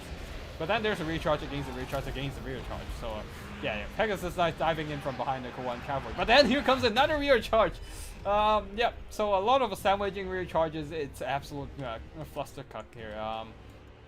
The Saurus are still thriving in the front line with a Purple Son of Sirius nuking some poor men at arms. But yeah, I think the Cohen Spear Riders are doing pretty fine for now. They do have anti-locked armor piercing to bypass the Pegasus Knights armor, while the Pegasus Knights don't have the armor piercing to do it the other way around. So that's a bit of a problem. And is that Purple Son of Zerus? Doesn't matter. Most of the Bretonnian Knights manage to dodge that. That's a banishment spell. With Outbreak, the Borderloo there, focusing down the Slime Mage Priest. And there's not much nearby to save him, now that most of the Cohen Spear Riders have taken noticeable attrition damage in their fights against peasants and Pegasi. Oh no, the Slime Mage Priest is down, but the Saurus are winning. They are grinding through all those Bretonnian chaff, and that might be the key for them to bring this one back. So it's Purple Sun doing good for a while, and but then the Slime Mage Priest is dead now, so it is all down to the Saurus to carry the day with Bastillodon Solar Engine. But yeah, good news is that the Bretonnians are losing out their mobility. All their Pegasus Knights are taking too much attrition damage fighting amongst enemy infantry and getting dragged down to the dirt by the Saurus and Red Crested, especially with poison debuffing them.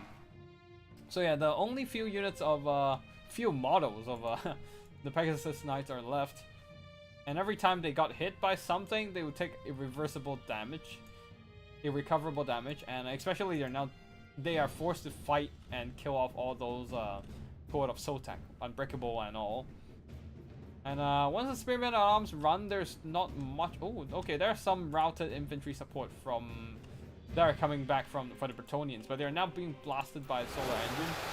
Oh, another trident. This might be useful just to work down the enemy infantry and thin out some of the Court of Sota, but they are refusing to die right now. They might be damaged, but they're not going down, not just yet. Still have 8 more seconds to go, while the whole time they're just doing more damage and taking more damage, absorbing those hits.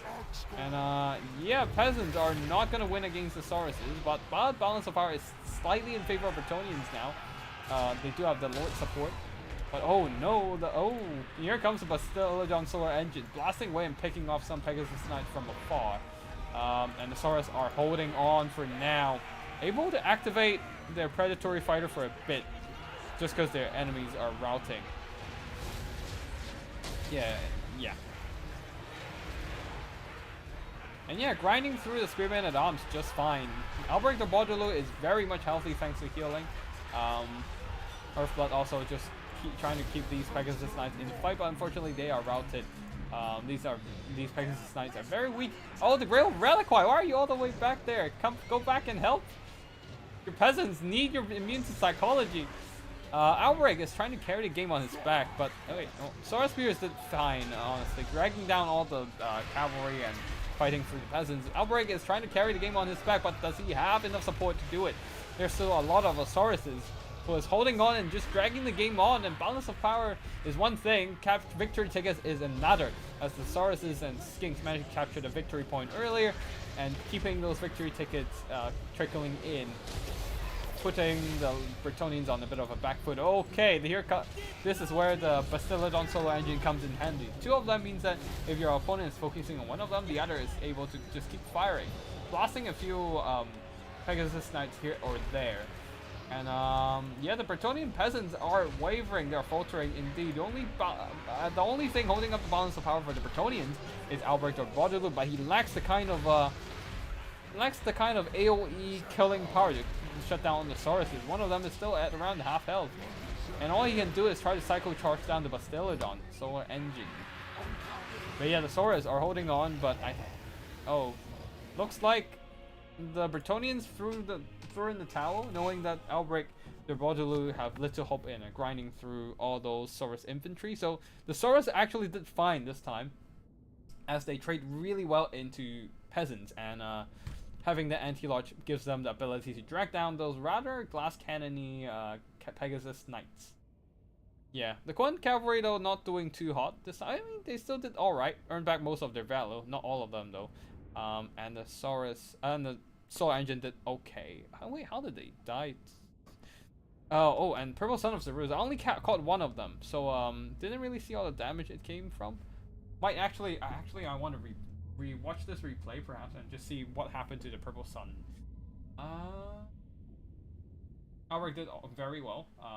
Just killed off a bunch of dinos, but unfortunately the rest of his army not so much, especially the Battle Pilgrims, getting out-traded by the Saurus Spears. One thing to note is that the Saurus units do have 60 armor, so they're not a light armor unit. You need a little bit of armor piercing against them. They have better armor than Tomb Gods, honestly, so that's why in a High Elf versus Lizardman matchups, one unit you want to bring is the White Lions. To deal with either infantry, like they can fight decently. They are a really decent generalist armor piercing unit, so that helps. They can go up in a fight against Saurus, against Quen Cavalry, and sometimes even try to do some damage in monsters dinos as well. But yeah, the Pegasus Knights, 2 of them didn't do too hot. The Royal one did really well. I suppose the Blessing of the Lady really helps, but yeah. The peasants, unfortunately, especially not the Battle Pilgrims, didn't really carry their own weight there. Alright, just quickly jump back in to check out the Purple Son of Zeruz. They get that bonus versus Lodge. Yeah, they do.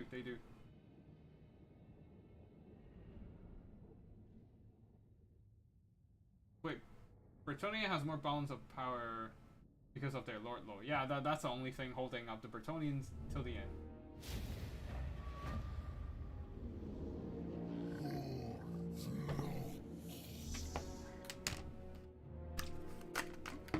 Yeah, I totally missed all the Purple Son of Zeru, so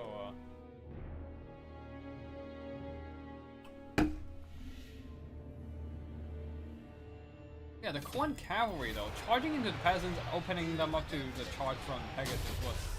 I don't think that's the wisest idea, not gonna lie.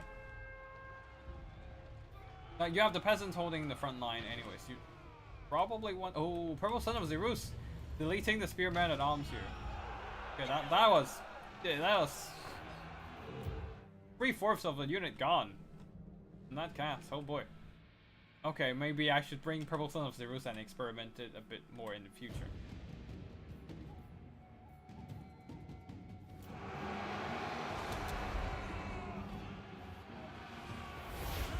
Oh, the Cohen Cavalry were fighting in the front line for a bit there too.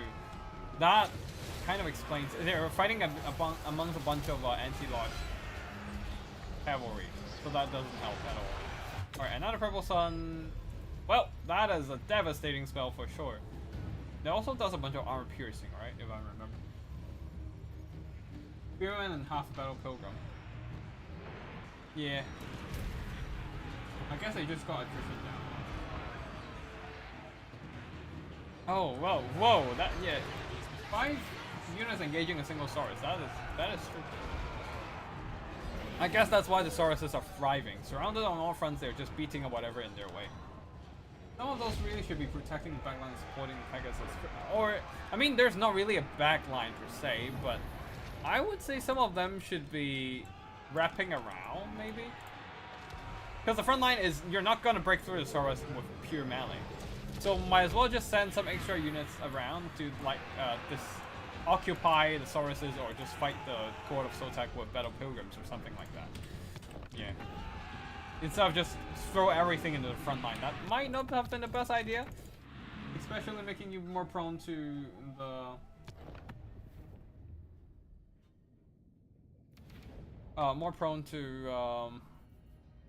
Purple Sun. Okay, next up we have one more Norskin and Demons of Chaos Battle. Hayseed going with the Norskin army, once again a mixture of Berserkers and Marauders. And then we have one single job. Wait, hold on. Wait, we've cast this before. Hold on. Gonna go and quit that actually. We've already cast that one. Hold on a second there.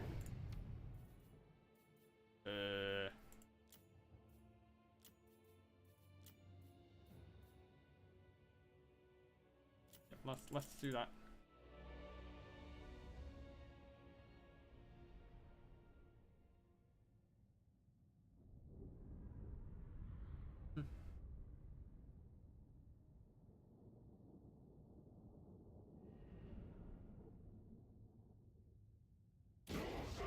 Alrighty.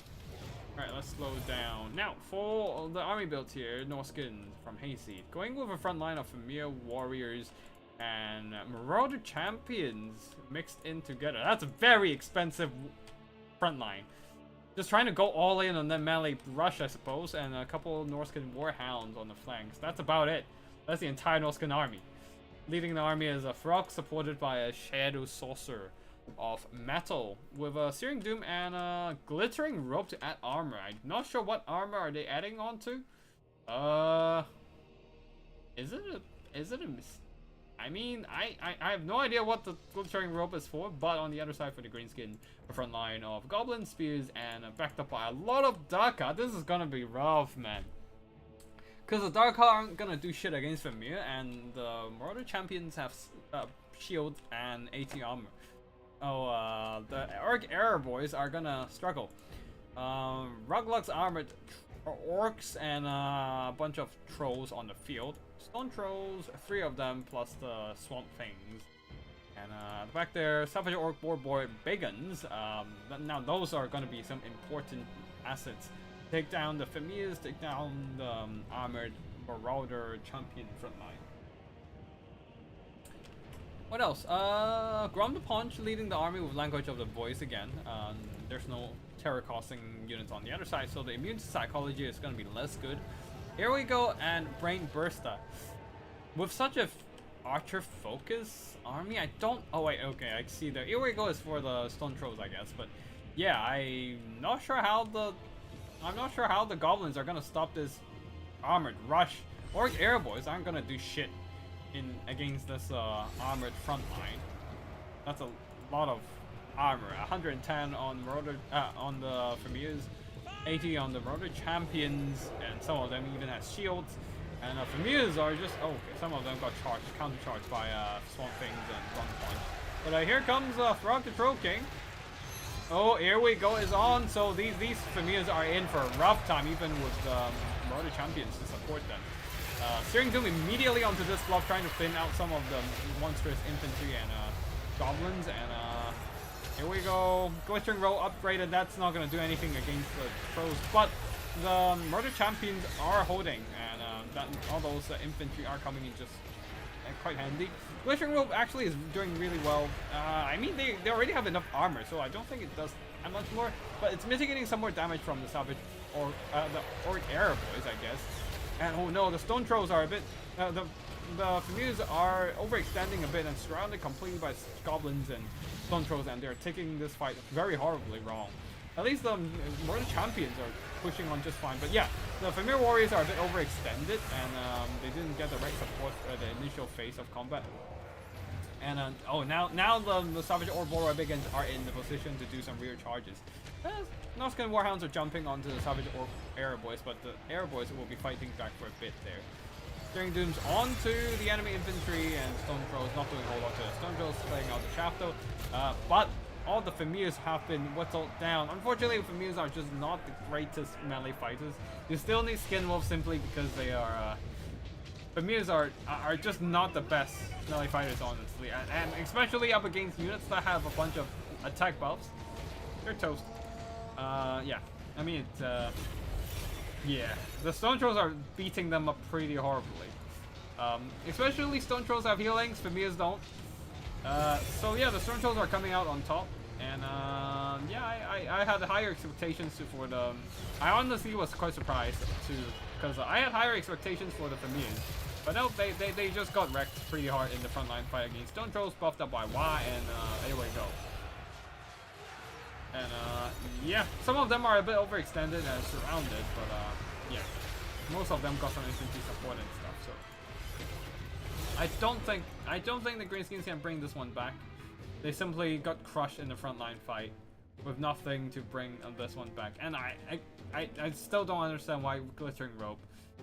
I feel actually Transmutation of Lead might have been a better pick here to mitigate the enemy's Here we go. But that is, of course, this is something I said afterwards. I have the luxury to look at things and think about it after the fact. So, yeah. Yeah, idea is great, but unfortunately, the Murder Champions with great weapons are just not performing too hot. Especially when pummeled by a ton of armor-piercing, roided up Stone Trolls on steroids, mostly, basically. And yeah, there's also terror coming in from the Swamp Things to break those troops earlier, but yeah. Yeah, probably shouldn't have brought the Marauder Champions great weapons, just... I think regular Marauder Champions are enough, and you still need some Skin Wolves, regardless, instead of, like, 3 Familiar Warriors with great weapons. That's not a good idea. In general, I don't think.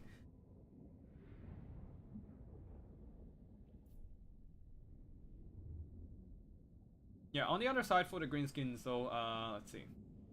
Not a whole lot of damage on with the front line or the archers, but the Stone Trolls did very, very well with the Here We Go and Wah juicing up their stats. And even the Ruglux Armored Orcs did some good damage. I guess they're shooting at Frog? Frog doesn't have much armor, so he's probably the best target for the archers and crossbows.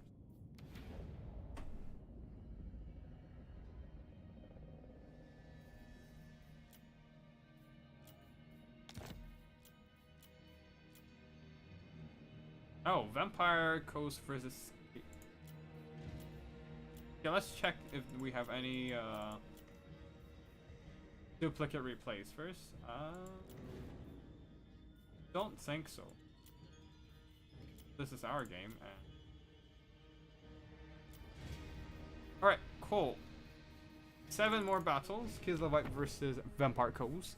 General Spotify once again with Kislev with no spells. He does have healing support if he's spraying Solix Lullaby. But other than that, yeah. Constantine Golden Knight Nariska. 4 units of Kislevite Warriors, anti-large armor piercing. 2 Regiment of Renowned Armored Fighters. One of them the Watchman of the Night, and the other is the Turf Guard. Right. Yeah, Da's Hearth Blades. And at the back there, 4 units of Khazars being just archers, and Morthem's Beowulf to cut off enemy healing. On the other side, there's also some Khazarite dervishes on each flank, each corner of the map, to jump on the enemy backline. On the other side of the battlefield for the Vampire Coast, front line of pirate deckhand mobs, and backed up by a bunch of handguns. Quite a lot of handguns, actually. The Lamprey's Revenge, very standard unit in a Vampire Coast build. Animated Hulks, a couple of them, and Carronades protected by the Bloody Reaver deck guard with deck droppers. Oh, immediately the Khazarite dervishes jump onto the Carronades. They're trying to shut down the enemy artillery. There's only 1 artillery. So a bit of mistake on the Vampire Coast side and not checking on the back of the map there. Knock out the Carronade for now, buying more time for the Hearth Blades and all to just close in on the enemy formation. While the deck dropper bombers don't really want to go to the front line unless they want to get showered with arrows there.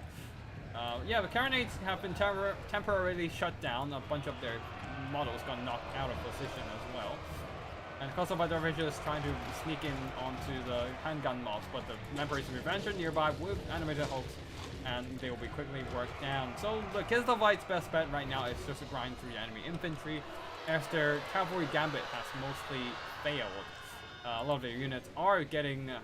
The 2 dervishes have been caught and taking substantial damage, but the archers are nearby, and they are now able to outshoot the handgunners, pincushioning them from afar, providing a bunch of really good mid-range fire, not long range, but mid-range fire, whittling down the handgunners. And looks like a Taurus battle hymn, juicing up the melee attack of those Watchmen of the Night. 91 attack, that's way too much of an overkill against freaking zombies. So yeah, I mean they're killing everything, but it's probably not necessary. They're gonna kill zombies anyway.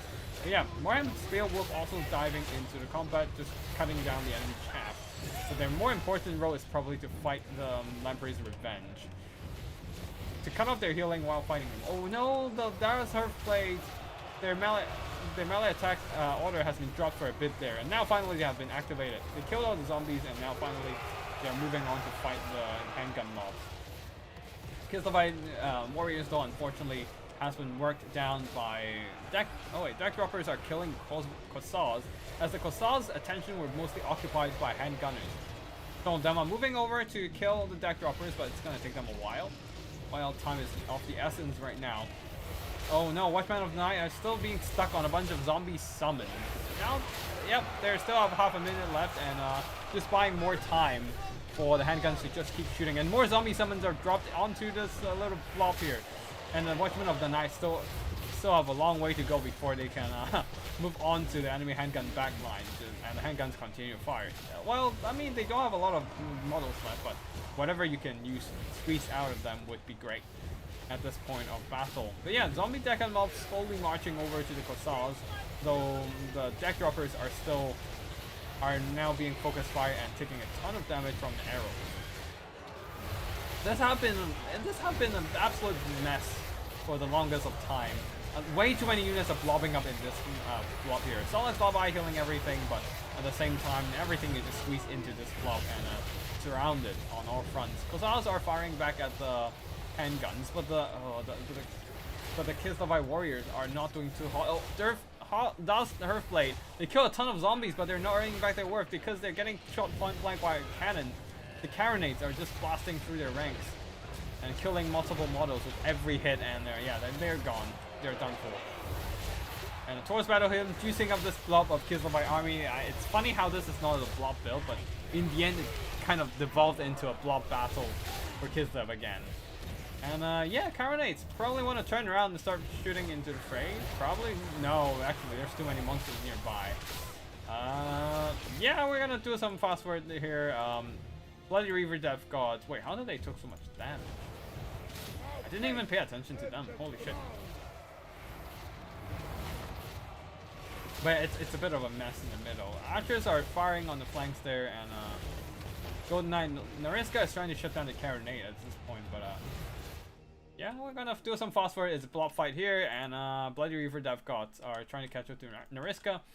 And Nariska is trying to silence the Vampire Fleet Admiral, which is a good call.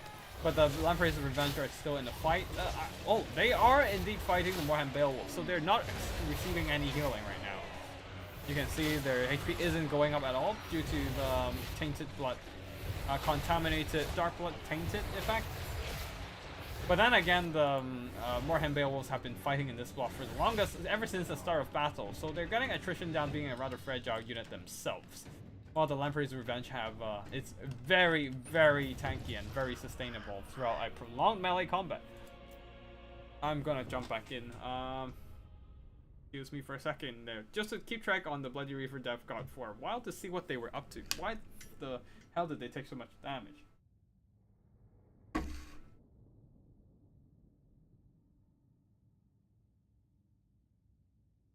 They got shot a bit, I think, the Death God. Yeah, I'm just gonna quickly rewatch this. Heretics! Infidels!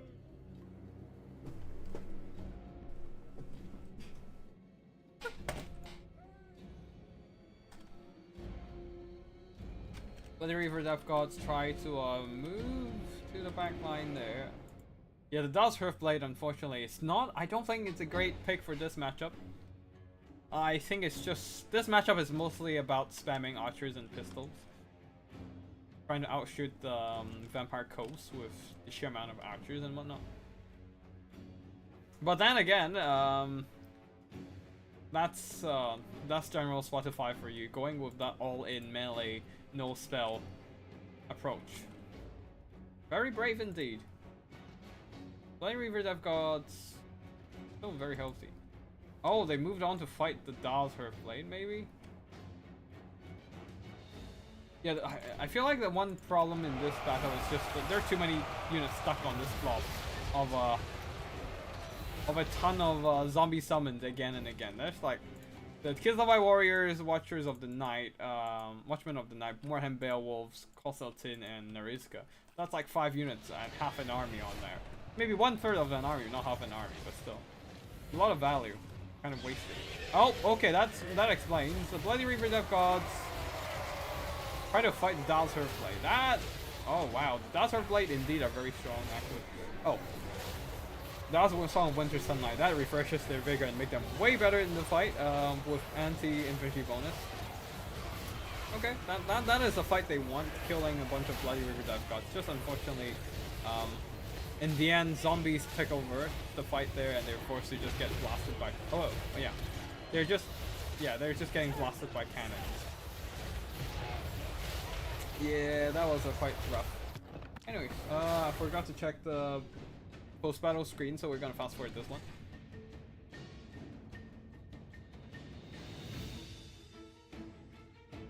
And check the values afterwards.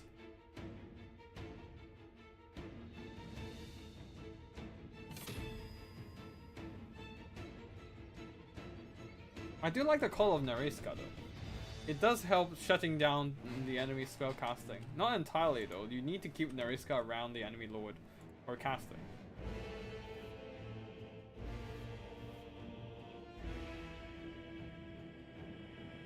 And unfortunately I feel like the only way to really kill Lamprey's Revenge efficiently is just shoot them to death. Like I was doing it with Furring Axes earlier, but yeah. You probably need Stealth Seize. The Daz Blade get to fight the Bloody Reaver Death Gods and got some good value out of it. But the Watchmen of the Night got stuck on a bunch of zombie summons again and again. So that was quite unfortunate. They didn't get into the fight they want to be. And Warhammer Beowulfs did some okay damage, not enough to earn back their value. Archers did alright. And yeah, the Lords aren't exactly Constantine isn't the greatest damage dealer, and Golden Knight Nariska was also very much stuck in zombies. Get some minor damage against Crab Lord. Fleet Admiral on the Crab for a bit, but then yeah, he didn't really do a whole lot. For the Vampire Coaster, Bloody Reaver Dove Gods did a lot of good damage.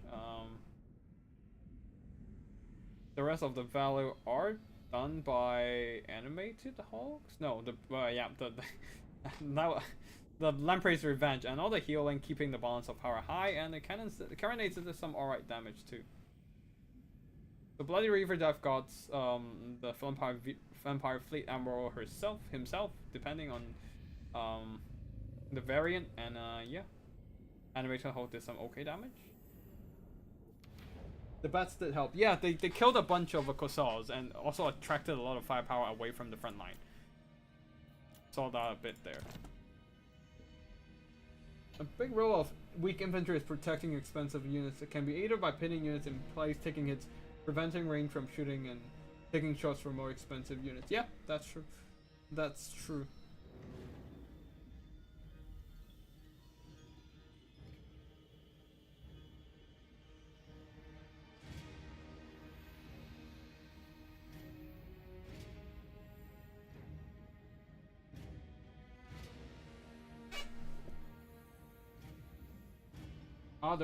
Oh, so you haven't. Oh, you have. Okay, that is actually a very fine reason for charging Koans into the enemy spears.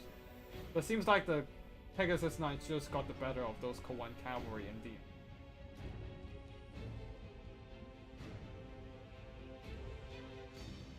Try bait to charge on my SE so I can pull back the knights and charge them in the back.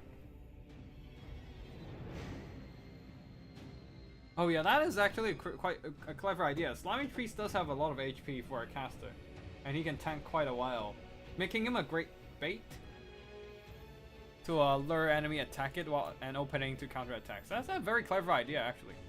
Yeah.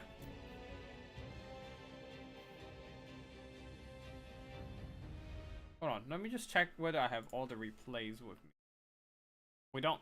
We're still missing a couple of replays. Hold on.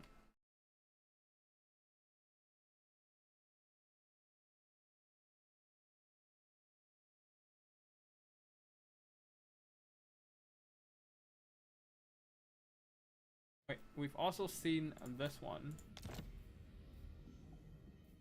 Wait, what the fuck did I delete?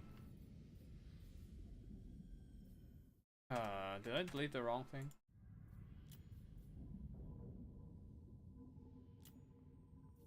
That was a bit annoying. Let me just figure out what I deleted. Hold on.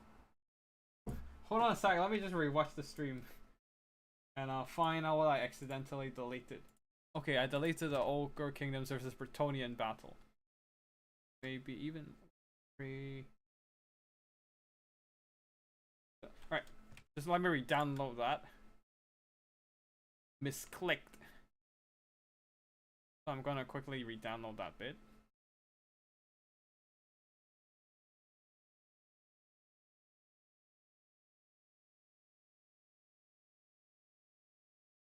Okay. There we go. Next up, let's mix it up a bit. We have Kisilova again. Alright, let's check out the Bretonnian versus Ogre Kingdoms battle.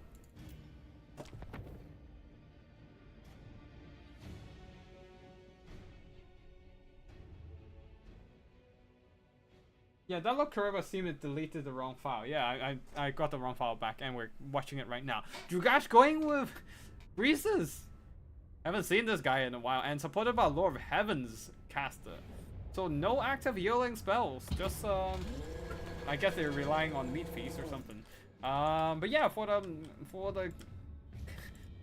Ogre Kingdom's army build, we have some Mournfang cavalry with great weapons. They are actually kind of mediocre, despite being a monstrous cavalry. I generally don't have a good experience playing with them, but they are still an anti-large armor-piercing cavalry that can fight enemy knights. Anyways, the front line is Pigback Riders trying to out-chivalry out-joust the actual Bretonnian knights with their Pigback riding. So yeah, Pickback Riders backed up by Ogre Bulls and a single Yeti. Oh, is this a Yeti melee buff blob? Because Grease is coming in with a leadership buff, over Tyrant's Crown, and everyone has their price to debuff enemy units. Interesting. Interesting. It might be the Yetis will probably be the Grease's go-to bodyguard unit. And Pigback Riders on the flank, Saber Tusk Pack accompanying the Mornfang Cav. A couple Let Belcher is going to be really good against peasants and can kill a bunch of knights as well. If those knights are unfortunately being aimed by the Let Belcher's artillery fire. Not only did they do good damage on its own, they also penetrate models and can kill multiple models at once. On the other side, for the Breton, wait, hold on. Spellcasting. Uranon's Thunderbolt and Wind Blast for the spells. Uranon's Thunderbolt, I assume, is for blasting knights, especially Grail Knights. Wind Blast to clear out enemy infantry. On the other side, for the Bretonians, been on pole arms throughout the front line, ready to fight some armored cavalry for sure, backed up by some spearmen at arms and peasant mobs at the far back. And yeah, it's a bit of a reserve to throw into the front line there. A couple Grail cavalry, Grail Knights, and leading the army, King Luan Lian Ke. And yeah, spell support, regrow Earthblood only on the Damsel. Now immediately the Lead Belchers are deleting peasants outright. Oh, looking all the damage, and even onto the Grail Knights as well. They're such a ridiculous artillery. They killed everything. Even occasionally, like the only thing they're less efficient to shoot at are single entities, but not because they don't do damage. It's just that they do less damage than they're shooting at, and they were shooting at infantry and cavalry. They still do good damage, regardless, against monsters and single entities. Maybe infantry, like low entity count infantry, would be a bit more of a problem for them, but overall, they're strong. They're strong. You can see them deleting those men-at-arms, and finally the Grail Knights are charging in. They're threatening those, with King Luan Lianke trying to disrupt those Let Belchers.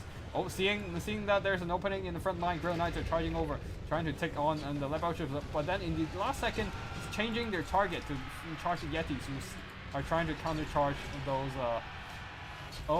countercharge those Grail Knights. Things are happening all over the place there. Mornfang Cavalry and Saber Tusks are circling around the battle formation.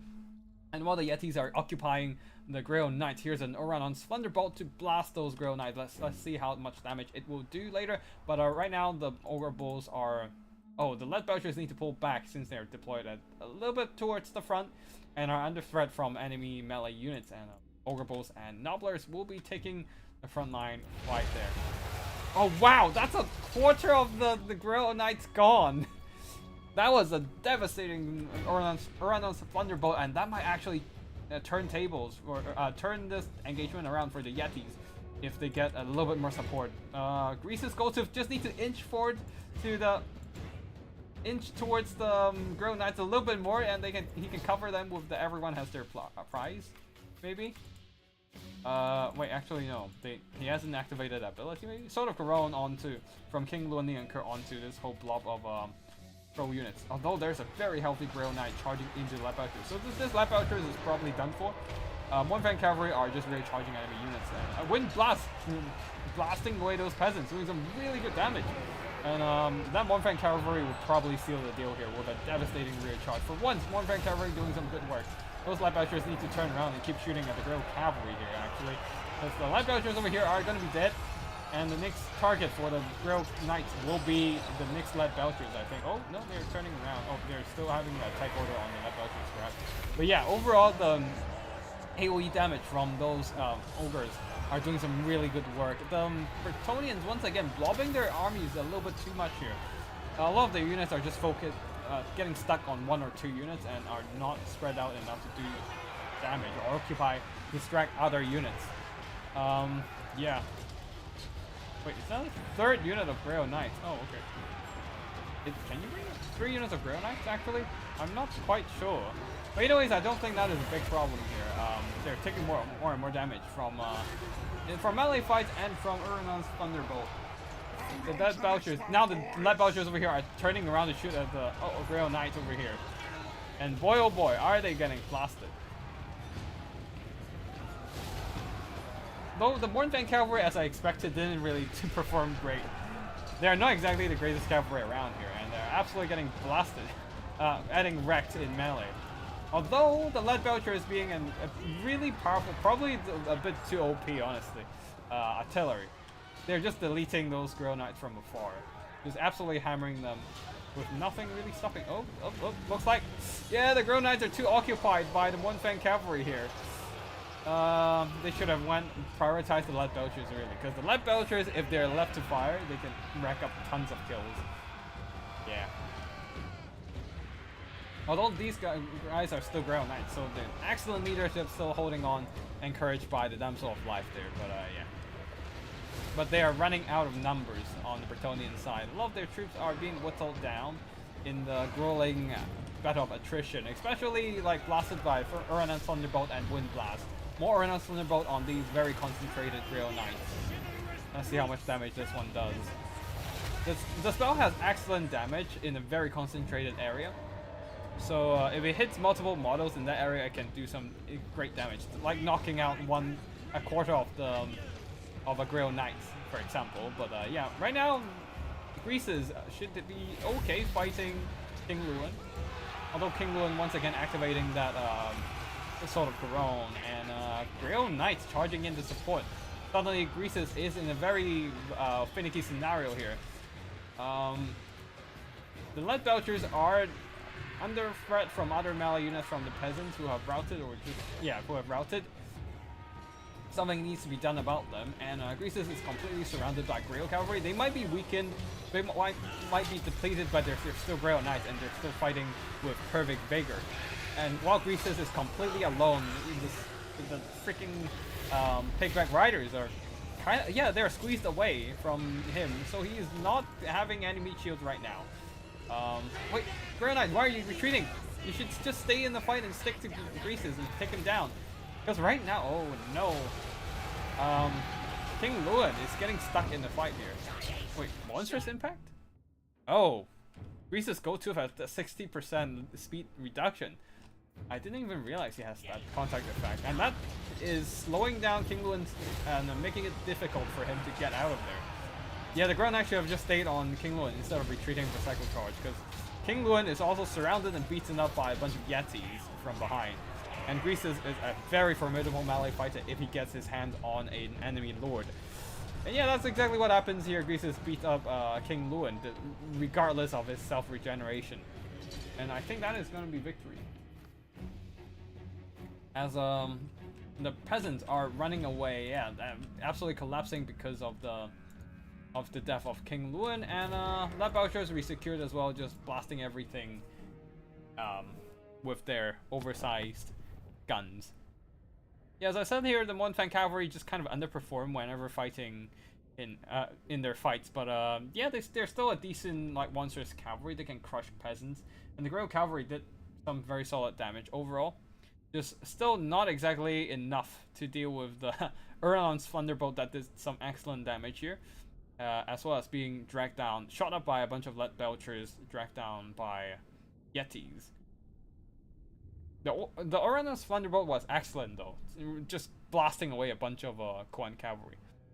And the Lead Belchers did some solid damage overall. Yeah, Greases got some really good work done, just beating up King Luan in the end, with the Yeti and Pigback Rider support. While King Luan, well, he was a bit isolated. He had the Grail Knights nearby, but he was behind enemy lines and surrounded by enemy models. King Luan did some good damage. Grail Knights tried to carry the game, but the peasants there, unfortunately, they blobbed up too much. You're supposed to spread them out and try to get them around the enemy front line to get to the enemy backline and disrupt enemy missiles or flank around, perform rear attacks, that sort of stuff. But yeah, Angel blobbed up a bit too much, and he paid the ultimate price for that, which is quite unfortunate. Alright, next up we have let's mix things up a bit. We have okay, these all three battles are from different, all these battles are from different factions, so we can just cast them. Oh wait, hold on, we do have this Vampire Coast versus Skavens. Oh, after this, I need to quickly drink some water first and hydrate. I'm out of water. And my voice is slightly cracking.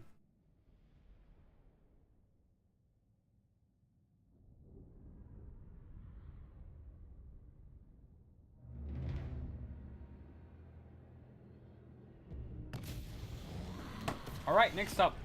The Vampire Coast versus Skaven here. Vampire Coast already trying to exploit the Skaven's leadership issues and go in with 5 Sirens having that terror to rout off the Skavens early. But that, they are also very susceptible to Poison Wind Globes, so they need something to shut down the Poison Winds. We shall see what happens here. Animator Hulks and Count Noctilus leading the army with Moondial, Melkov's Drowned Dead Summons, Invocation of the Heck, and Brave Storm. And on the other side, Vanguard deployed Morghuls, Pistol Mobs, and yeah, just 3 Morghuls, one of them the Night Terrors. So trying to sandwich the enemy formations in with a 2-front attacks, while the Skavens here coming in with rather standard kind of skirmishy kind of boxy build here. Skaven slaves in the front line, backed up by a bunch of Poison Wind Globes to clear out the enemy infantry, slingers to outshoot the enemy gunners, but they're facing the wrong direction. They want to shoot the pistol mobs instead. Ixchia's Triads, and are there any more Ashen Triads nearby? Yeah, Ashen Triads on the other flank to fight crabs, I suppose. And Rat Ogres at the back line, leading the army as Lost Grove once again, seeing him on the battlefield. And yeah, let's see what happens here. The Sirens are approaching the enemy front line, but they do really have to be careful. Poison Wind Globes will delete them, while the pistol mobs are way too slow to catch up to the Skavens, who can skitter and leap and have some decent speed boost. Oh wait, no, they don't have speed boost right now, too many models. But yeah, Poison Wind Globes are just gonna delete them, and there are enough Poison Wind Globes nearby. Yeah, one of them is beelining for the Poison Wind Globes, but not having bats to shut down the Poison Wind Globes might have been the biggest mistake with this build, I think. Oh wait, no, the Sirens are not dead yet. They took a bunch of damage, but they're quickly approaching those Poison Wind Globes. And oh yeah, there's not enough front line to shut down the Sirens. And that is the end of the Poison Wind Globes with the Sirens going in. Oh wait, hold on, what the fuck? Oh, probably Wraith Storm onto the Poison Wind Globes. Yep, getting the 16 model kills. And they're down by 16 models as well. While the pistol mobs are just shredding the Red Ogres with the help of Night Terrors. Slingers are trying to fire in and whittle down the Night Terrors, but they might have done a bunch of friendly fire on the friendly Red Ogres as well. Red Ogres are dumpstering some pistol mobs, but against the Night Terrors or the other Morghuls, who does have the Hunger passive heals, they're not exactly getting a good fight out of this. Slingers are firing in, but Night Terrors also have the missile resistance to tank those slinger shots, which is not a lot of missile damage, honestly. So yeah, and not a lot of good accuracy either. But yeah, over here in the middle blob, their Sirens are receiving a very much needed heal to keep them alive and keep wrecking through the enemy front line. Things are really looking quite grim for the Skavens. The Poison Globes are all gone. Oh wait, no, there's still one Poison Globe there. The Sirens should move over and fight them, because right now the Sirens fighting the Climb Reds, meaning that the Poison Globes are free to shut them down from behind. And yeah, that was not great. Sirens for some reason losing this fight against the Ixchia's Triads. I guess neither of them really wants this fight, but Ixchia's Triads being a physical entity with more models and just better melee stats in general are getting a win out of this. Oh, another Wraith Storm trying to really punish these Poison Wind Globes. And I think that might be the end of the Poison Wind Globes. Without the Poison Wind Globes, there's not a lot of good options for the Skavens to kill off the Sirens. So they really desperately need to keep the Poison Wind Globes alive. Yeah, but I don't know if they have the assets to do it. The Morghuls are just ravaging those poor Skavens here, pushing back the Slingers, and Ixchia's Triads is pulling up. This is the, I swear I saw those bloated corpses, but I just forgot to spot them because they have been held in reserve. Finally being activated in reserve, pulling back the Sirens, which is already extremely depleted anyways, and dragging those Ixchia's Triads out of position. Very nice bait and switch action from the Vampire Coast here. And then throw in the bloated corpses and explode those Ixchia's Triads, and they are routed with the terror on the Sirens. And yeah, summons from Count Noctilus getting dropped again and again to keep this fight in the middle, keep this grind ongoing. Count Noctilus duking it out against Animated Hulks and Lord Stroke there. Actually, Ashen Tribes are coming back to help. But yeah, there's a lot of slingers around. Oh, these are Gutter Runner slingers. These aren't Skaven Slave slingers. So, and Night Runner slingers. So a lot of slingers, not a lot of 360 skirmishing, but they can absolutely hold their own in melee. Okay, these are expensive slingers. I underestimated them for sure, but they are still gonna get run down by Mongols regardless.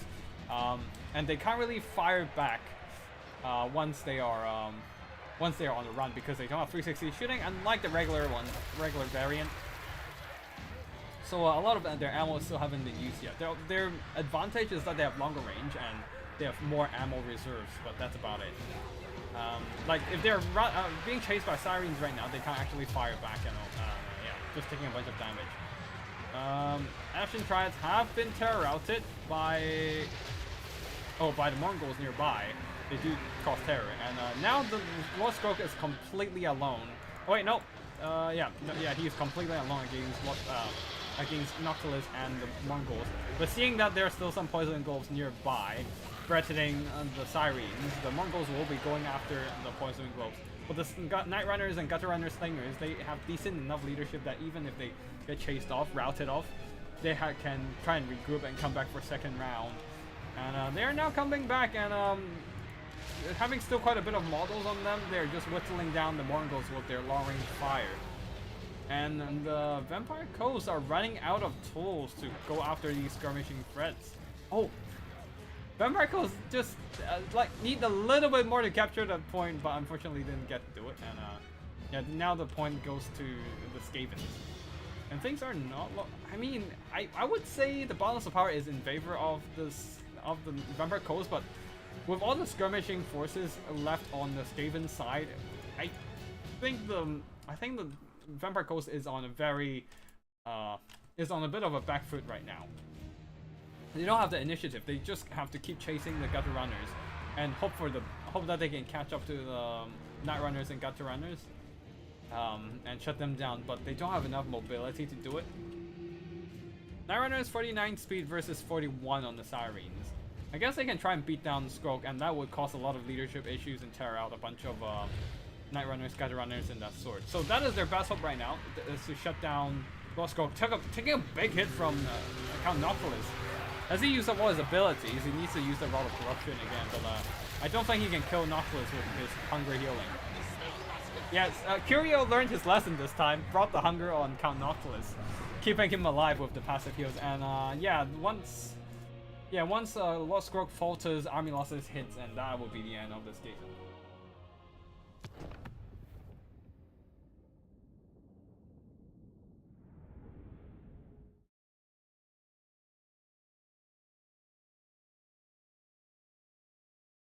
Sigos blew up a bunch of his bloated corpses. Yeah, I remember that battle actually. Wait, was it last weekend?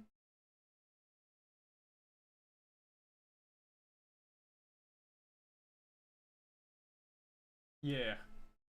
Wait.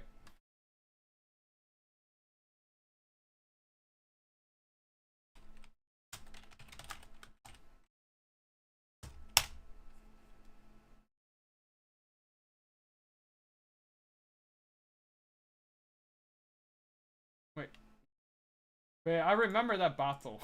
It's like half an army dead because of your own. You're just. Was it ended? Wait, hold on. Was last Wednesday? Yeah, exactly. Yeah, I was like, wait, last weekend? I don't think Curio or anyone played in there. It's last Wednesday. Yeah, I remember that battle, but I was like, what? It shouldn't be last weekend, no? But yeah. Anyways, yeah, last week or like. Yeah, Sigos.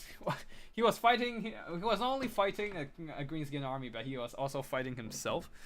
It's just for some reason the bloated corpses keep exploding in the middle of his own pistol mobs, and even his death gods too. So that was quite funny.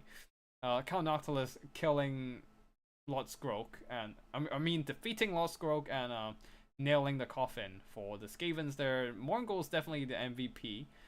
Sirens did well to just break enemy front lines and all that, and chase off poison globes. And Morgul's did some pretty good damage overall too. Lost Grove, his Rod of Corruption, Liber Bubonic has also did some good damage, but unfortunately one of the poison globes was immediately picked off by the Sirens, and there was not enough assets to protect it from the enemy pursuit. And then the Vanguard deployment did really well, just putting making those gutter runners all in this array, because they are the slingers version, so they don't have 360 shooting.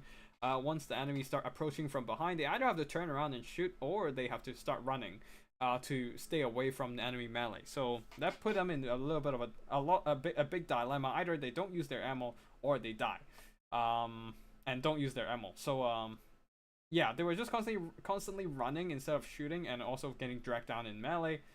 Red Ogres immediately being thrown to slow down the enemy push there, but at the same time, they just kind of died to the enemy pistol shots and didn't do a whole lot of damage as a result.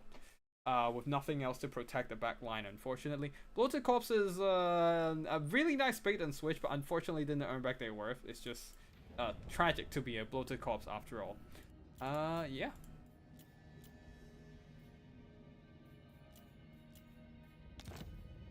Alright, let's watch this one. So we have a bit of variety. Hayseed, Norska versus Boraine's Chaos Dwarves. Now this would have been a great matchup for Famirs, but I'm not seeing anything, unfortunately. Hayseed going with a more missile-centric approach. A lot of great weapon units here. Great weapon Marauders, 3 great weapon Marauder champions, and a bunch of Marauder hunters at the back there. Norscan Ice Wolves, and leading the army. Oh, Marauder Chieftain, regular one. Just going for a cheap Mammoth Lord choice. And no caster? Oh wait, Shadow Caster. That's a Famir Bale Fiend with Pit of Shades and Malkoff Mystifying Miasma. On the other side of the battlefield, we have Chaos Dwarf Warriors backed up by Iron Swans, ready to go for some melee showdown to slow down the enemy push, so that the Soul of Damnation can have more time to fire.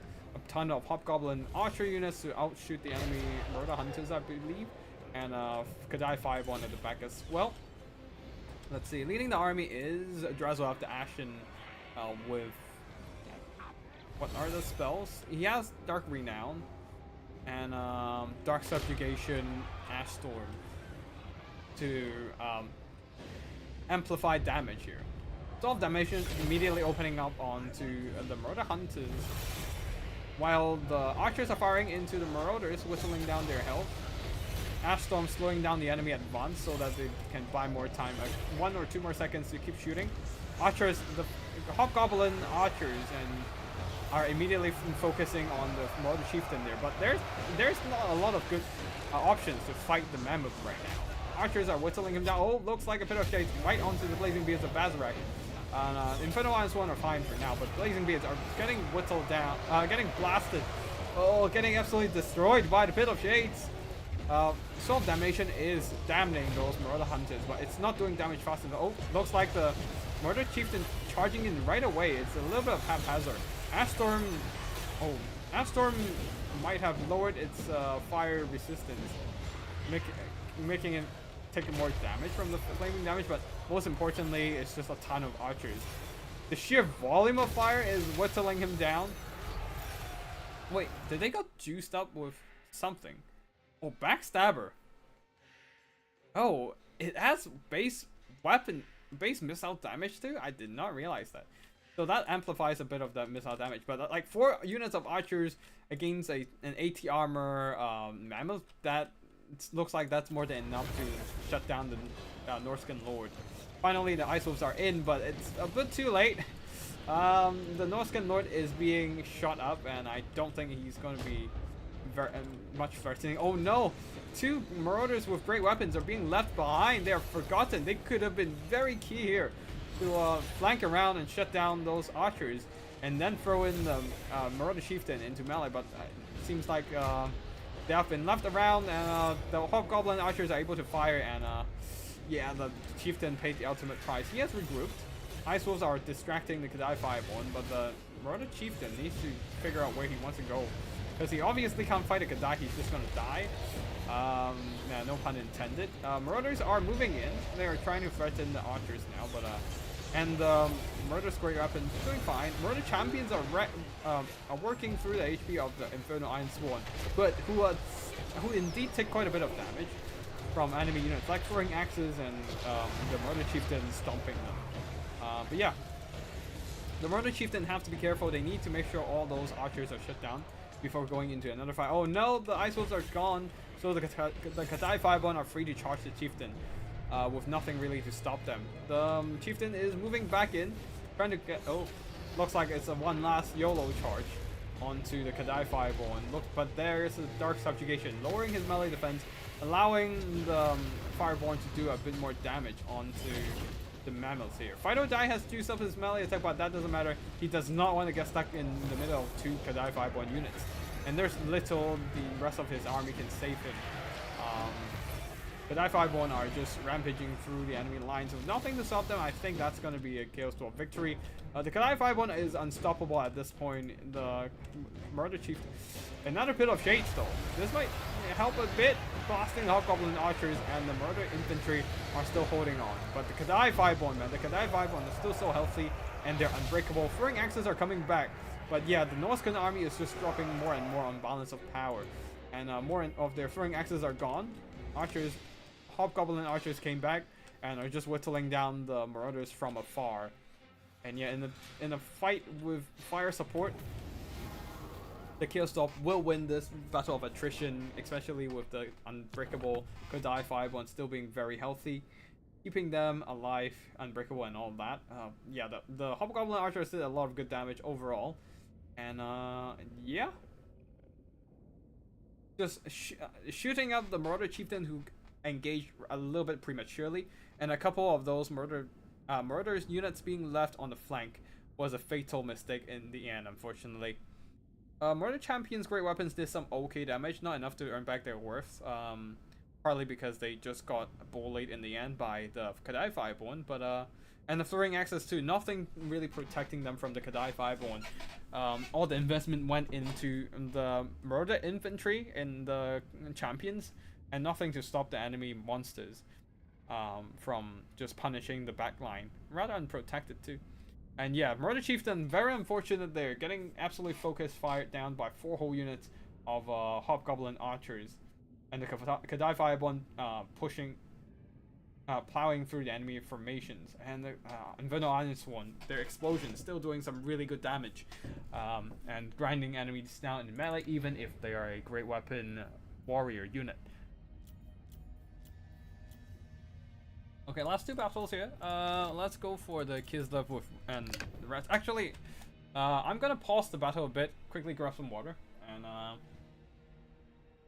actually, like, yeah, you know what? We can finish it. Don't worry about it. Might as well. We're down to the last 2 battles, anyways.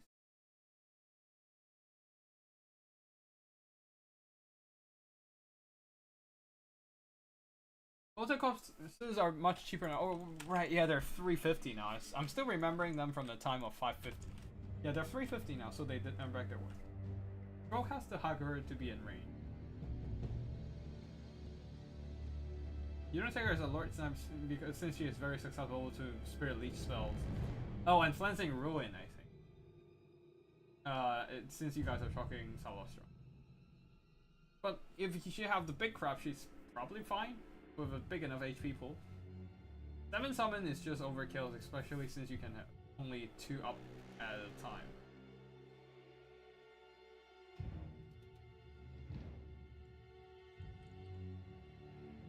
Okay, I'll let you guys talk about the battle tactics in the chat and go back into battle. Go back into the battle at hand. Now, for the army builds here on the Kislevite side, played by General Spotify. Once again, no spellcasting, just melee. I mean, there's also missiles, but yeah. Watchman of the Night, once again, he's really taking a liking into this Armored Kossar unit with bonus versus infantry. Armored Kossars, Kislevite warriors, wolf hearts, laying an ambush, and On the flank there, Armored Cossars and more Kislev warriors and Winged Lancers. A bit of a two-part deployment. Just trying to split the army, advancing to around on the terrain here in the middle. Okay, hold on. Yeah, there we go. As for cavalry, Winged Lancers, and that's about it. But there is indeed a big centerpiece of the incarnate elemental of Beast. Leading army is a Drazina on horseback with a heroic killing blow blast helm of Oblast with 20% missile resistance and 60 armor. Hal's Judgment, that's about it. And of course, Nariska once again on the battlefield. On the other side of the battlefield for the Skaven's front line of Skaven slaves, backed up by a Council Guard, Unbreakable Storm Vermin, Poison Wind Globes to wreck enemy infantry. Okay, the Watchman of the Night is going to be having a hard time about this, and the Poison Wind Mortars. I probably would just upgrade it to Avalanche Mortars, since it does way more damage against infantry than Poison Wind Mortars. But yeah, other than that, ooh, Warp Lightning Cannon. Now the Incarnate Elemental of Beast is in a bit of trouble, getting blasted by double Warp Lightning Cannon. Climber Spears guarding the artillery and Rat Ogres on the flanks and the back. More Skaven slaves, and Vanguard deployed are some Wolf Rats with poison. We are the just hiding in the forest terrain. The Leading army is Lost Scroll once again accompanied by an assassin to help him fight in melee, and immediately the Incarnate Elemental of Beast is taking a chunk of good damage. A quarter of his HP gone. He is quickly moving over to the impassable terrain, trying to get some cover. But yeah, he's still taking a couple hits here or there. So he's just gonna stay here. He can't really peek out unless he wants to get shot and killed. And the Kislevites are trying to hold on to the captain. Oh no! Wolf Rats jumping immediately onto the Wolf Hordes and also exposing them. That means the Poison Wind Globes are just focusing on the Watchmen of the Night. But yeah, the Wolf Rats jumping onto the Wolf Hordes. How ironic. Immediately taking out half a unit there. Warp Lightning Cannon firing into the fray as well. Just trying to shit up whatever they can find. That was not great at all. Not great over Kislev. They need to keep pushing, even without Incarnate Elemental Beast. But right now, the Skavens are sallying forth, trying to keep the enemy's archers at bay and pistols. Those Akshina ambushers are now in range to try and shoot up those Poison Wing Globadiers.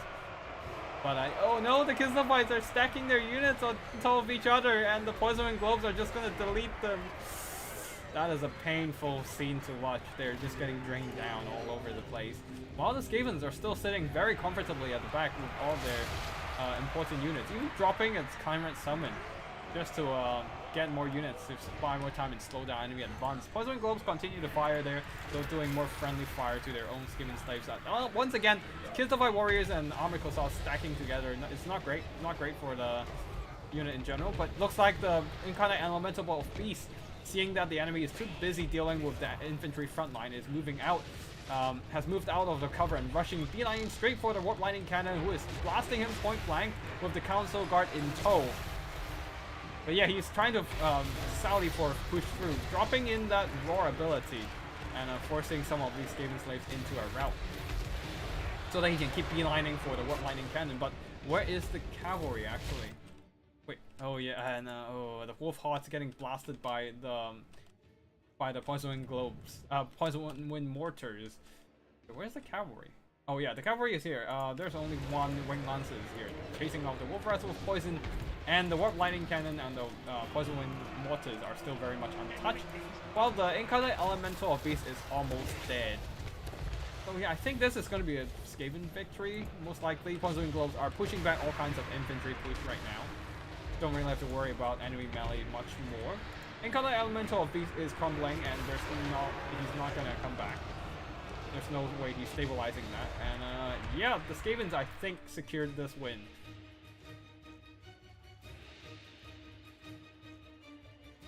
Yeah, all the units trying to push in will get, all the Kislevite units trying to push in will get peeled back by Poison Wind Globes. And there's still a whole unit of Council Guard that they have to deal with, which the Kislevite don't really have anything to grind through all that. HP and unbreakable melee stats. Even Plague Monk summon. This is, yeah, summon version. has been dropped by Lord Scroak and just doing whatever they can right now and getting some decent value though, too.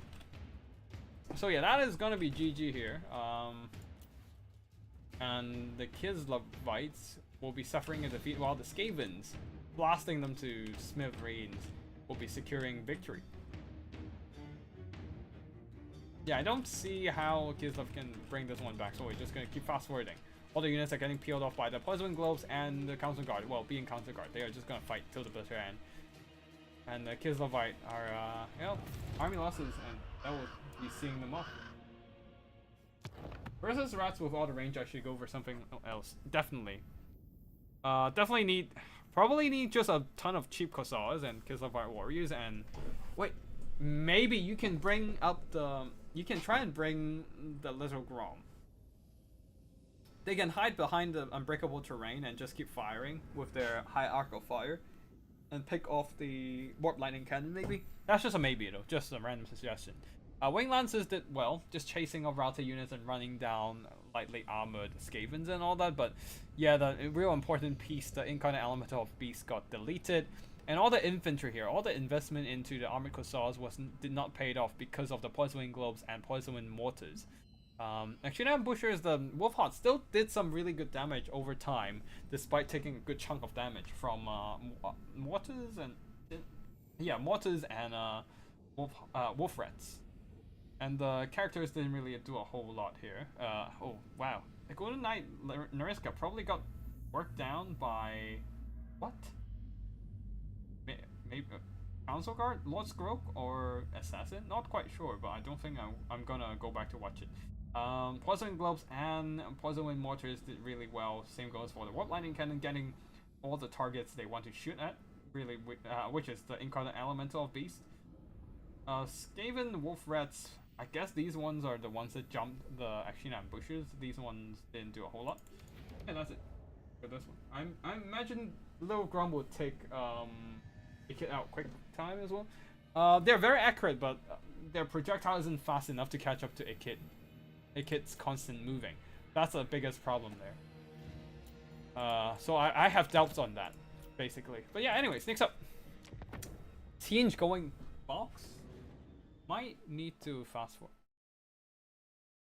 Boring, don't watch. I'll fast forward this one. It's a very similar box build, and I can see the Greenskin struggling to break through this one.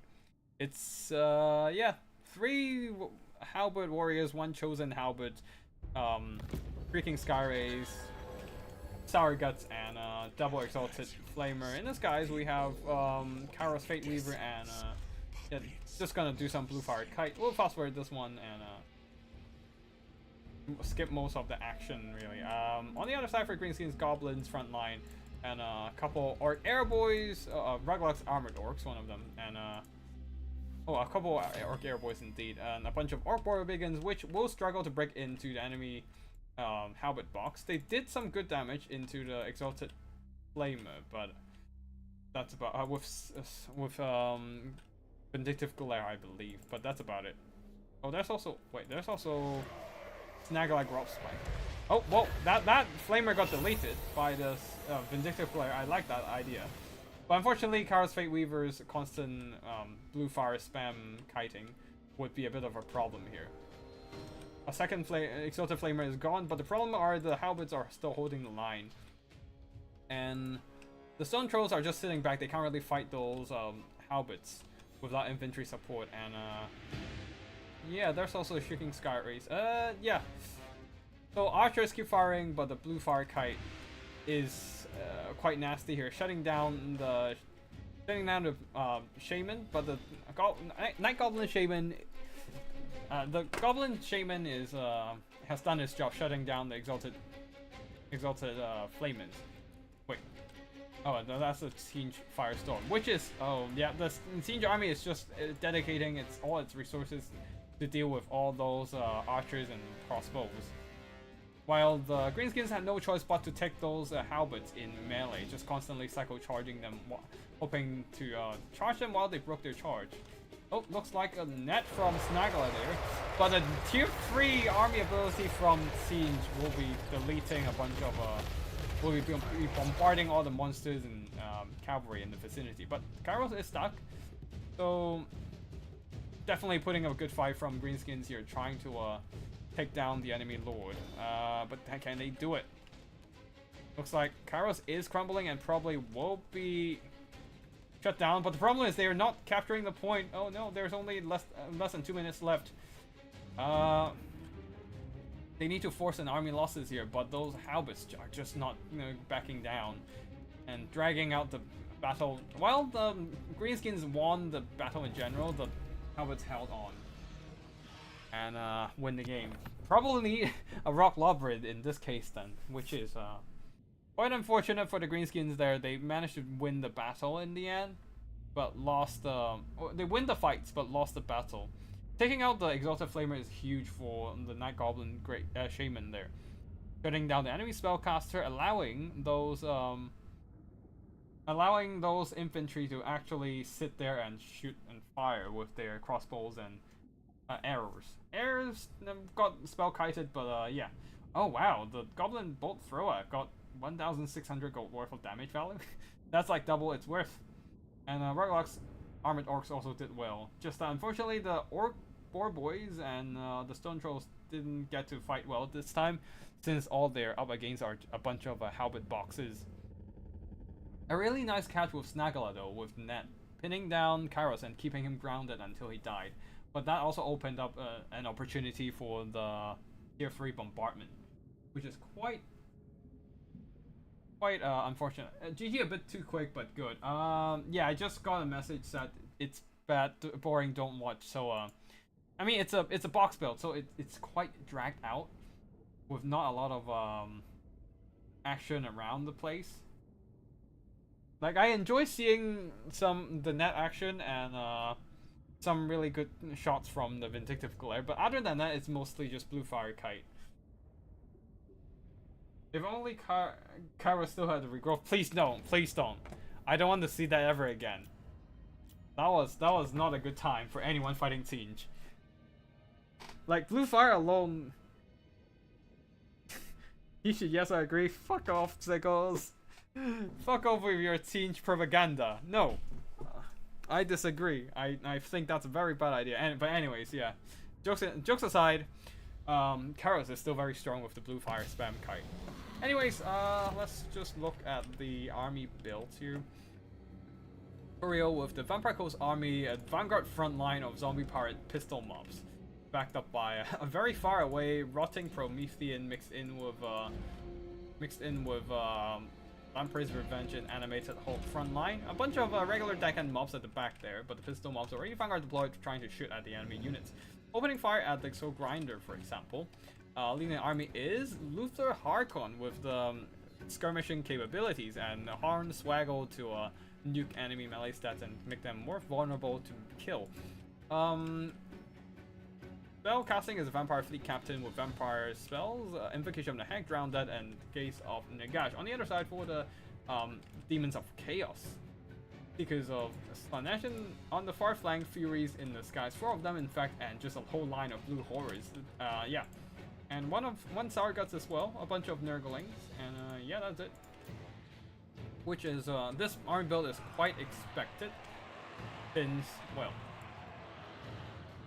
the blue horror, pink horror spam is quite threatening to the Vampire Coast gun line, but pistol gun line immediately in range and start peppering down the Nurglings. Blue horrors are not really firing. Ooh, Hornswaggle is not gonna work here, because the Darvik, the Feathered Prince, is not gonna try and catch up. Try and take fights in melee. Though Luther Harkon can try to just keep chasing after Darvik and whittle him down with his shots. The problem is that he needs he does have passive heals, but that also gives him fire weakness because he is on his Terror guys, and yeah, it has regeneration. Anyways, pistol mobs and crabs are crushing those Nurglings, but it's buying time for the blue horrors and pink horrors to focus down the rotting Prometheans. Seekers have been activated from the flanks, and Chaos Furies are also moving up, ready to do some rear charge and flank charging. Crabs are just force pathing their way through the Nurglings now, ignoring the melee fight in the front line, just letting the pistols do their work there. Blue fire spam continues, and Luthor can take the full damage. Very unfortunate, but he's still regenerating. So he should get some HP back to do his thing later. But he might want to get close and start shooting at the Zarifik. But yeah, he's not gonna get out-kite Zarifik. Because Zarifik can shoot back with blue fire while he's running. But yeah, Furies are moving in. Not a whole lot of targets for them to fight other than trying to surround and beat down the rotting Prometheans. A little bit of breath attack would probably did more friendly fire here. Blast touching some of the rotting Prometheans and a rear charge from the Seekers. The rotting Prometheans are in big trouble. Being rear attacked with double charge bonus Seekers with armor piercing and all that. Oh, that rotting Promethean immediately collapsed. Whoa, that was a quick execution. Though the slow and sluggish undead are now moving into range. Oh, some of the pistols are now able to get their hands on Zarifik, trying to whittle down his health. Though Luthor Harkon already has his heal cap in sight, he has taken a lot of damage from the blue fire and blue horror point blank shots when he got caught by the Gaze of Eternity. Gaze of Fate. And the pistol shots are doing some damage, but not fast enough to kill off Zarifik. And though Zarifik is not aware of those pistols for now, and he'll be just eating some more shots. Anyways, the Crabs and Animator Holes are pushing into the back line. Emperor's Revenge taking a lot of shots from the blue horror fire. And getting whittled down by the sheer volume of fire damage. Though the blue horrors are running low on ammo, the Sour Guts though still have plenty to go. So that is a big problem. And the Vampire Coast don't really have an answer for that right now. Zarifik continues to kite Luthor Harkon. Which, yeah. It's not... Luthor Harkon really not in great shape right now. Not able to take any fights. Not even able to move up and fight stuff in melee at all. Just use one single breath attack. So he didn't get much value. Ideally, he should be chasing after Zarifik and just keep using his pistol ammo. But he didn't really use much of that either. And yeah, I think the Demons of Chaos army have the control of this. Sour Guts for some reason... Oh, these are Chromatic Abominations. Anyway, Sour Guts for some reason are still in the melee fight in the front line. And Luthor Harkon is almost at the heal cap, just being blue fire to death. Quite unfortunate there. But Zarifik, although Zarifik, yeah, sitting for too long in front of Pistol, he's getting quite low in health as well. Chaos Furies are trying to jump Luthor Harkon, so Luthor Harkon is probably gonna try and land and sit in the middle of a bunch of zombies and get some meat shields while he fight back. But yeah, Zarifik decided to come in and close the deal. Close the fight. Nope, he's just ignoring. He's just avoiding melee fights. Doesn't want to get Hornswaggle and just keep spamming blue fire, I suppose. But yeah, the Chromatic Abomination is still sitting comfortably at the back there, just whittling down whatever, trying to move close to them. Finally, Luthor Harkon can turn around and try and pistol shot Zarifik, but missing that shot, damn it. Luthor Harkon, what the heck are you doing there? And Sour Guts are still chilling. They're holding fine. I mean, not great since they don't want to be in melee. Oh, breath attack from the Terrorgeist. Knocked out the shield of Zarifik, but Zarifik is back on the run once more. And the Demons of Chaos are... Oh, wait. Oh, I forgot there's a Soul Grinder on the field. He's just been shooting and poking down the Luthor Harkon. Blue fire spam as well, and Luthor Harkon is in pretty big trouble. I'm not sure what he's shooting at, honestly. He does have an attacking order anyway, and he still has a couple of shots left. Yeah, Luthor Harkon is not having a good time whatsoever. The Soul Grinder is still full health, just exhausted from firing. And Luthor Harkon decided, you know what, I'm just gonna go down with guns blazing. Going into melee and trying to catch the Soul Grinder. If I can't catch Zarifik, I'll fight the Soul Grinder. But yeah, blue horrors are just gonna whittle them down, and oh no, and blue fire. He's completed as his heal cap, so he has no more healing. And a tier 3 army ability from Warriors, from Demons of Chaos. That is just an icing on the cake, but also salt on the wounds. Adding salt, yeah, insult to injury at this point. You don't have to overkill that, but you still do it. Why not? Seeing the bombardment onto just deleting a whole unit of Tide of Skull. And yeah, that is gonna be it there, with only zombies on the field and a poor Vampire Fleet Captain. And that is GG. Crab Lady would be good here. I don't know, man. Crab Lady don't have healing. Maybe she can push through and just bully some of the blue horrors, pink horrors. That would be nice, but yeah, he's still gonna get blue fire kited. pistols did quite well. Some of them get to catch Zarevik and just whittle him down, but the rest of the infantry, yeah, really struggled here. And the crabs got absolutely lit up by blue warp flames from the blue and pink horrors. The entire Vampire Coast army really suffered at the hands of the blue horrors and pink horrors, and most importantly, the blue fire spam. And blue fire spam plus Soul Grinder Kite. I assume the Soul Grinder also shot up the Rotting Prometheans. I'll just quickly jump back in to recheck, but yeah, I assume that is what happened, and partly why the traps died so fast. But yeah, I think Nocti or just regular Vampire Lord would be better. Yeah, I agree. Especially Nocti also have access to Melkos Mystifying Miasma to drain down the blue and pink horrors, instead of trying to shoot them and fight them in melee, which Vampire Coast would not have an easy time either way. But yeah, let me just quickly... Aranessa, no! Aranessa is just gonna get blue fire to death. No. Absolutely not Aranessa. Abso-fucking-lutely not. As much as I love her net and all, she's not good at this.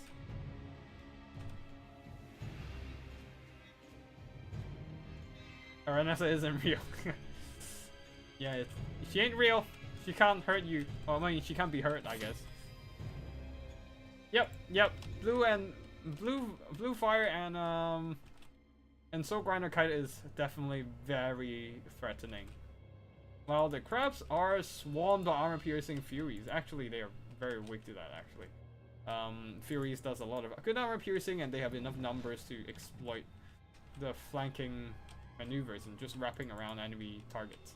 But yeah, that is going to be it for today. I hope you all enjoy today's tournament, whether you have been playing in it or watching the stream. And I'll see you all in the next one. Thank you for joining me on the tourney. And yeah, that's going to be all for today. Tactical Lich signing out. Oh, and yeah, thank you for just constantly commenting in the chat today. We see a very lively chat. Yeah, it's lovely to see everyone talk about different tactics and how different units or abilities and maneuvers can be done. And yeah, great. And while I'm casting, you guys are also having a great conversation. But yeah, that is going to be it for today. Thank you for watching, and I'll see you all in the next one. Tactical Lich signing out.